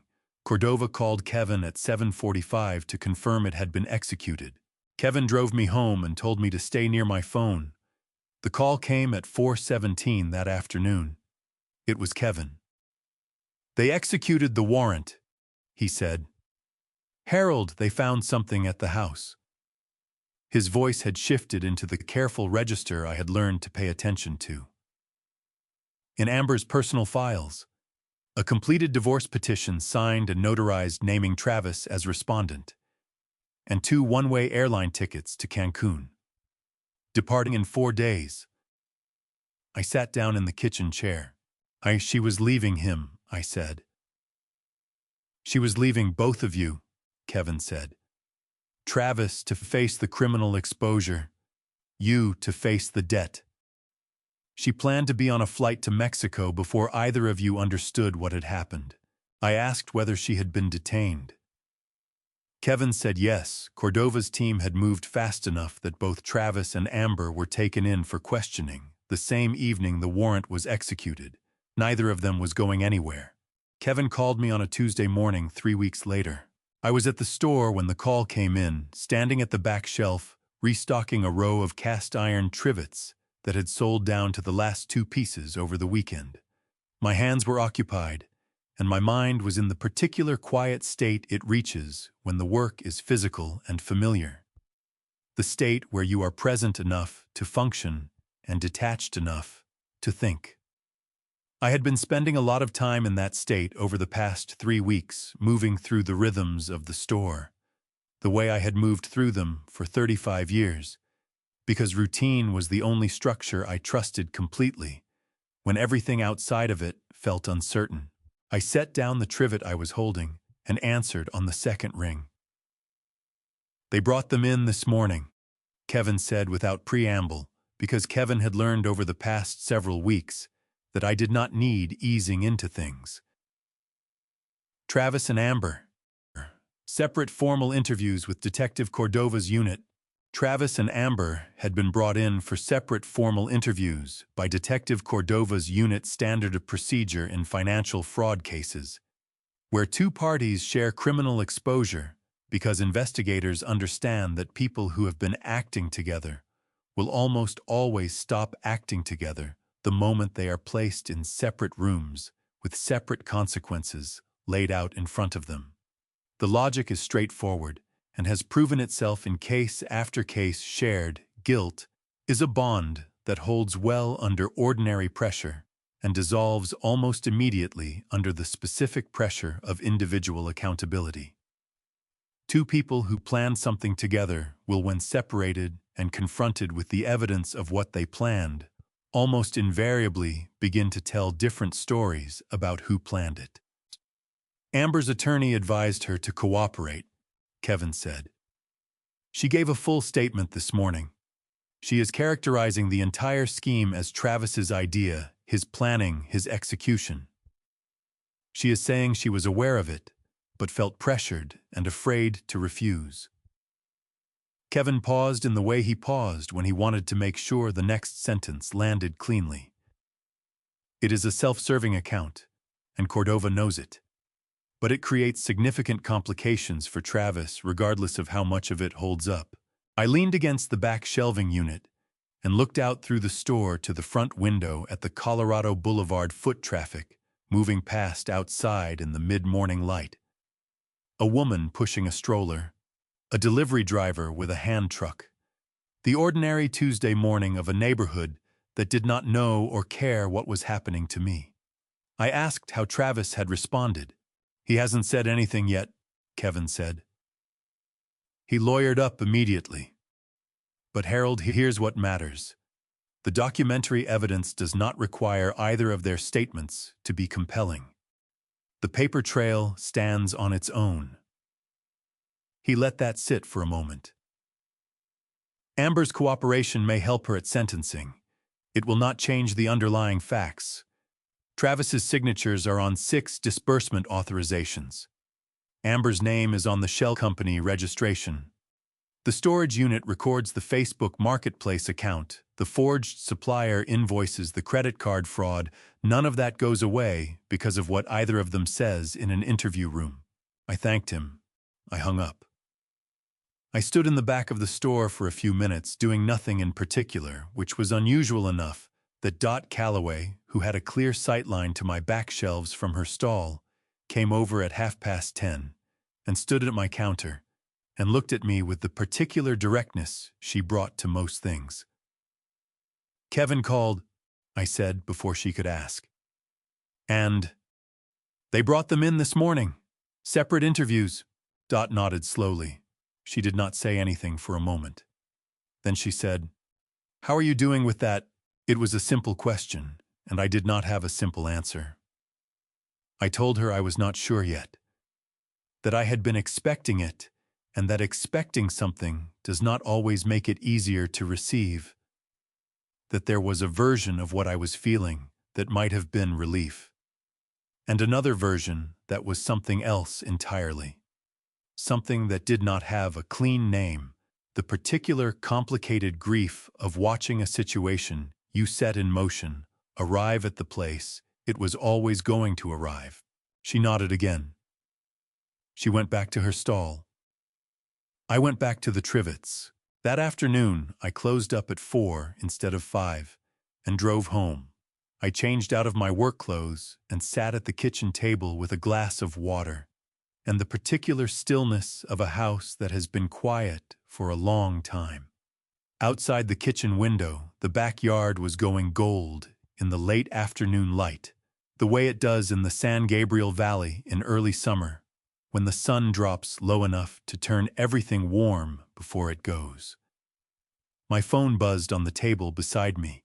I looked at the screen, a number I did not recognize. Then I looked again, and I did recognize it. It was a number I had not seen before, new different from the one that had blocked me 4 months earlier. But the name that assembled itself in my memory when I looked at the area code and the last 4 digits was not a stranger's name. It was Travis. The message read, "Dad. I didn't know she was going to do any of this. I need you to know that." I read it twice. The first time quickly, the way you read something when your eyes are moving faster than your comprehension. The second time slowly, one clause at a time, the way you read something when you are trying to decide whether it is true. I did not know she was going to do any of this. I thought about the access logs from the storage facility on Winona Avenue. 41 visits over 4 months, always on weekdays, always during business hours. I thought about the Facebook Marketplace account, with 431 completed transactions. I thought about the 6 disbursement authorizations with his signature on every page. I thought about the candlelit dinner and the wine poured before we sat down, and the leather portfolio and the slide deck he had built to show me a business that did not exist. I set the phone face down on the kitchen table. I looked at the window above the sink at the late afternoon light, coming through it at the ordinary and unchanging view of the backyard I had looked at for 20 years. The rosemary near the fence. The 2 chairs still sitting on the small concrete pad where Linda and I used to have coffee on Sunday mornings. The same view it had always been, and somehow completely different now, the way a familiar room looks different after you have been away from it long enough. I did not reply. There was nothing I could say to that message that would have been both honest and kind at the same time. Honest would have required me to say what I actually believed about what he knew and when he knew it.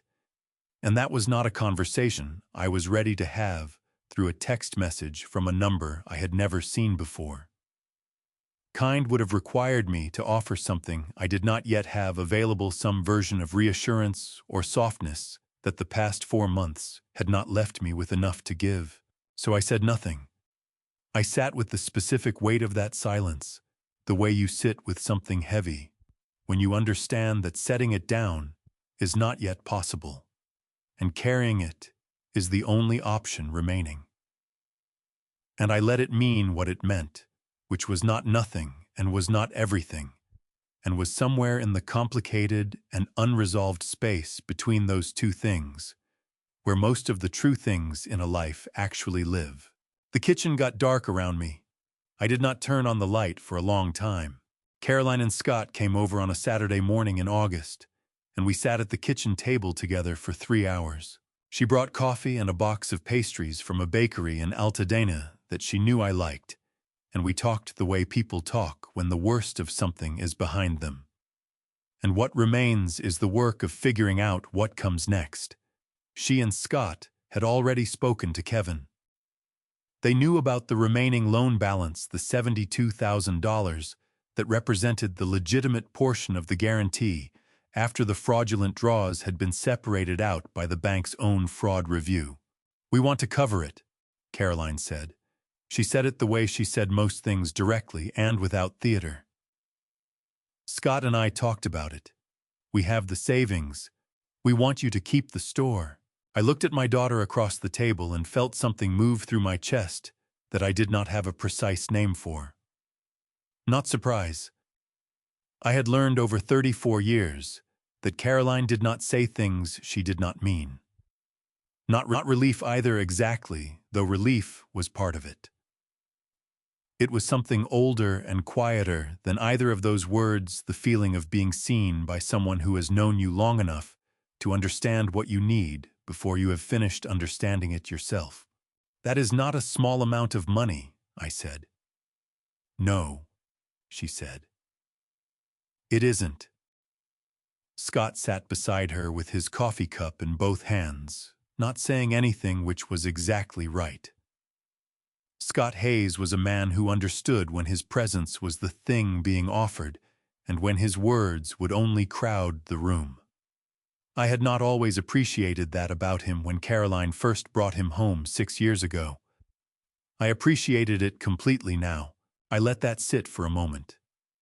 Then I told her yes, and I thanked her in the way that fathers thank children when the gratitude is too large for the words available, and you have to trust that the other person understands the difference between what you are saying and what you mean. Caroline reached across the table and put her hand over mine the same way Dot Calloway had done at the market 4 months earlier, that firm and steady grip that does not ask anything of you except that you receive it.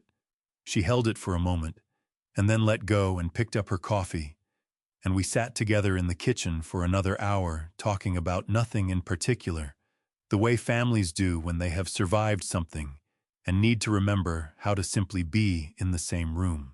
3 weeks later, I sat across from Kevin in his office on South Lake Avenue and rewrote my will. The house, the store, everything to Caroline. Kevin drafted it carefully with the kind of protections I should have understood 3 years ago when I first thought about estate planning, but had put off the way people put off things that require them to think about their own mortality. He walked me through every page slowly. I read every line. I signed every page I was supposed to sign and initialed the ones that required initialing, and I knew exactly what I was agreeing to. It took 40 minutes. It was the most peaceful 40 minutes I had spent in an office in years.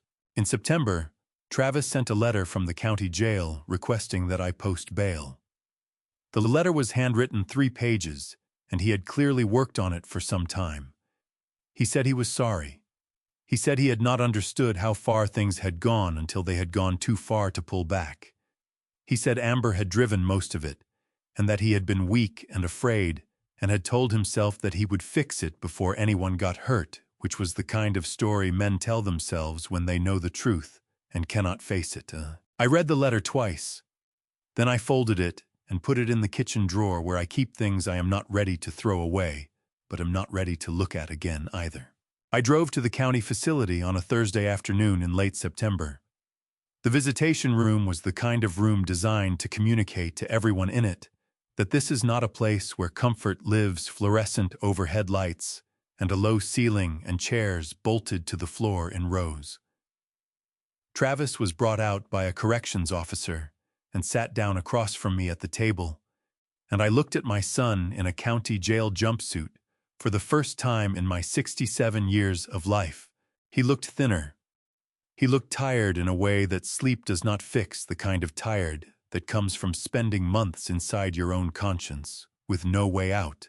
He looked like a man who had spent several months understanding something he should have understood much earlier, and I did not take any satisfaction in that because he was still my son, and watching your child suffer, even when their suffering is the direct consequence of choices they made, is not something a father experiences as justice.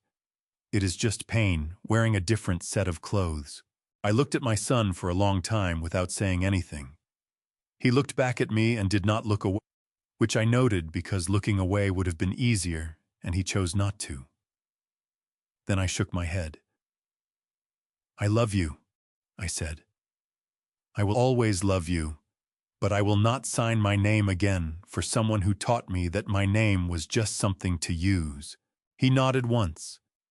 His jaw was tight, and his eyes were bright in the way that eyes get when a person is holding something back. And he did not argue, and he did not plead, and he did not say anything at all, which was in its own way the most honest thing he had offered me in a very long time. I drove from the jail to Brand Boulevard in Glendale. I walked into the pawn shop and bought back the 1987 Ford F-150 for $18,500, the same amount Amber had taken for it, which the shop owner accepted without comment. He was a heavy-set man in his 60s with reading glasses on a chain and the particular economy of expression of someone who has conducted 10,000 transactions and learned not to attach stories to any of them. He counted the bills, handed me the title, and pointed me toward the lot out back. The truck was parked in the third row between a minivan with a cracked rear window and a riding lawnmower someone had apparently decided was not worth keeping. It looked exactly the way it had always looked. A little road-worn, A little sun faded on the hood where the paint had thinned over the years. Exactly itself. I drove it home through the October afternoon windows, down the engine running the way it always had, steady and unhurried, the particular sound of a machine that has been maintained with consistent care over a long period of time and has nothing left to prove. I pulled into the driveway and turned off the engine and sat behind the wheel looking out at the backyard, at the place near the fence where Linda had planted rosemary the first spring after we moved in because she said it was the one thing she could always keep alive. The rosemary was still there. It had spread some over the years, filling in along the fence line in a low, dense hedge that turned silver in the afternoon light. It had never needed much from me. It had just kept growing on its own, the way things do when they are planted by the right hands in the right ground and given enough time. I sat in that truck for a long time. The neighborhood was quiet around me. The October air came through the open windows, carrying the particular dry warmth of a Southern California autumn, the smell of eucalyptus and warm concrete, and somewhere down the block, someone grilling something that smelled like a Saturday. And for the first time in a long time, I did not feel like I was missing anything. I have told you this family story because I needed someone to hear it. Not for sympathy. For honesty. I made mistakes. I signed papers I did not read. I believed what I wanted to believe because loving someone is easier than questioning them. If you take nothing else from this grandpa story, take this: read everything. Ask the hard questions before you sign your name, not after. Your name is not just ink on paper. It is everything you built, everything you sacrificed, everything you are. I am not a perfect father. I never was. But I know now that real love does not mean giving without limits. It means holding people accountable, even when it breaks something in you to do it. God reminded me of that through the one child who never asked for anything. Caroline did not rescue me because she expected a reward. She did it because that is who she is. And that, in my opinion, is the only family story worth telling. Not the ones where everyone wins. The ones where someone chooses to stay when leaving would have been easier. These grandpa stories are about real people making impossible choices. If any part of this touched you, leave a comment below. Share it with someone who needs to hear it. And if you haven't subscribed yet, this is the moment. Thank you for staying until the end.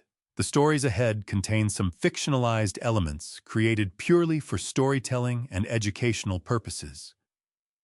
If that's not for you, that is completely okay. Choose what serves you best. I will see you in the next one.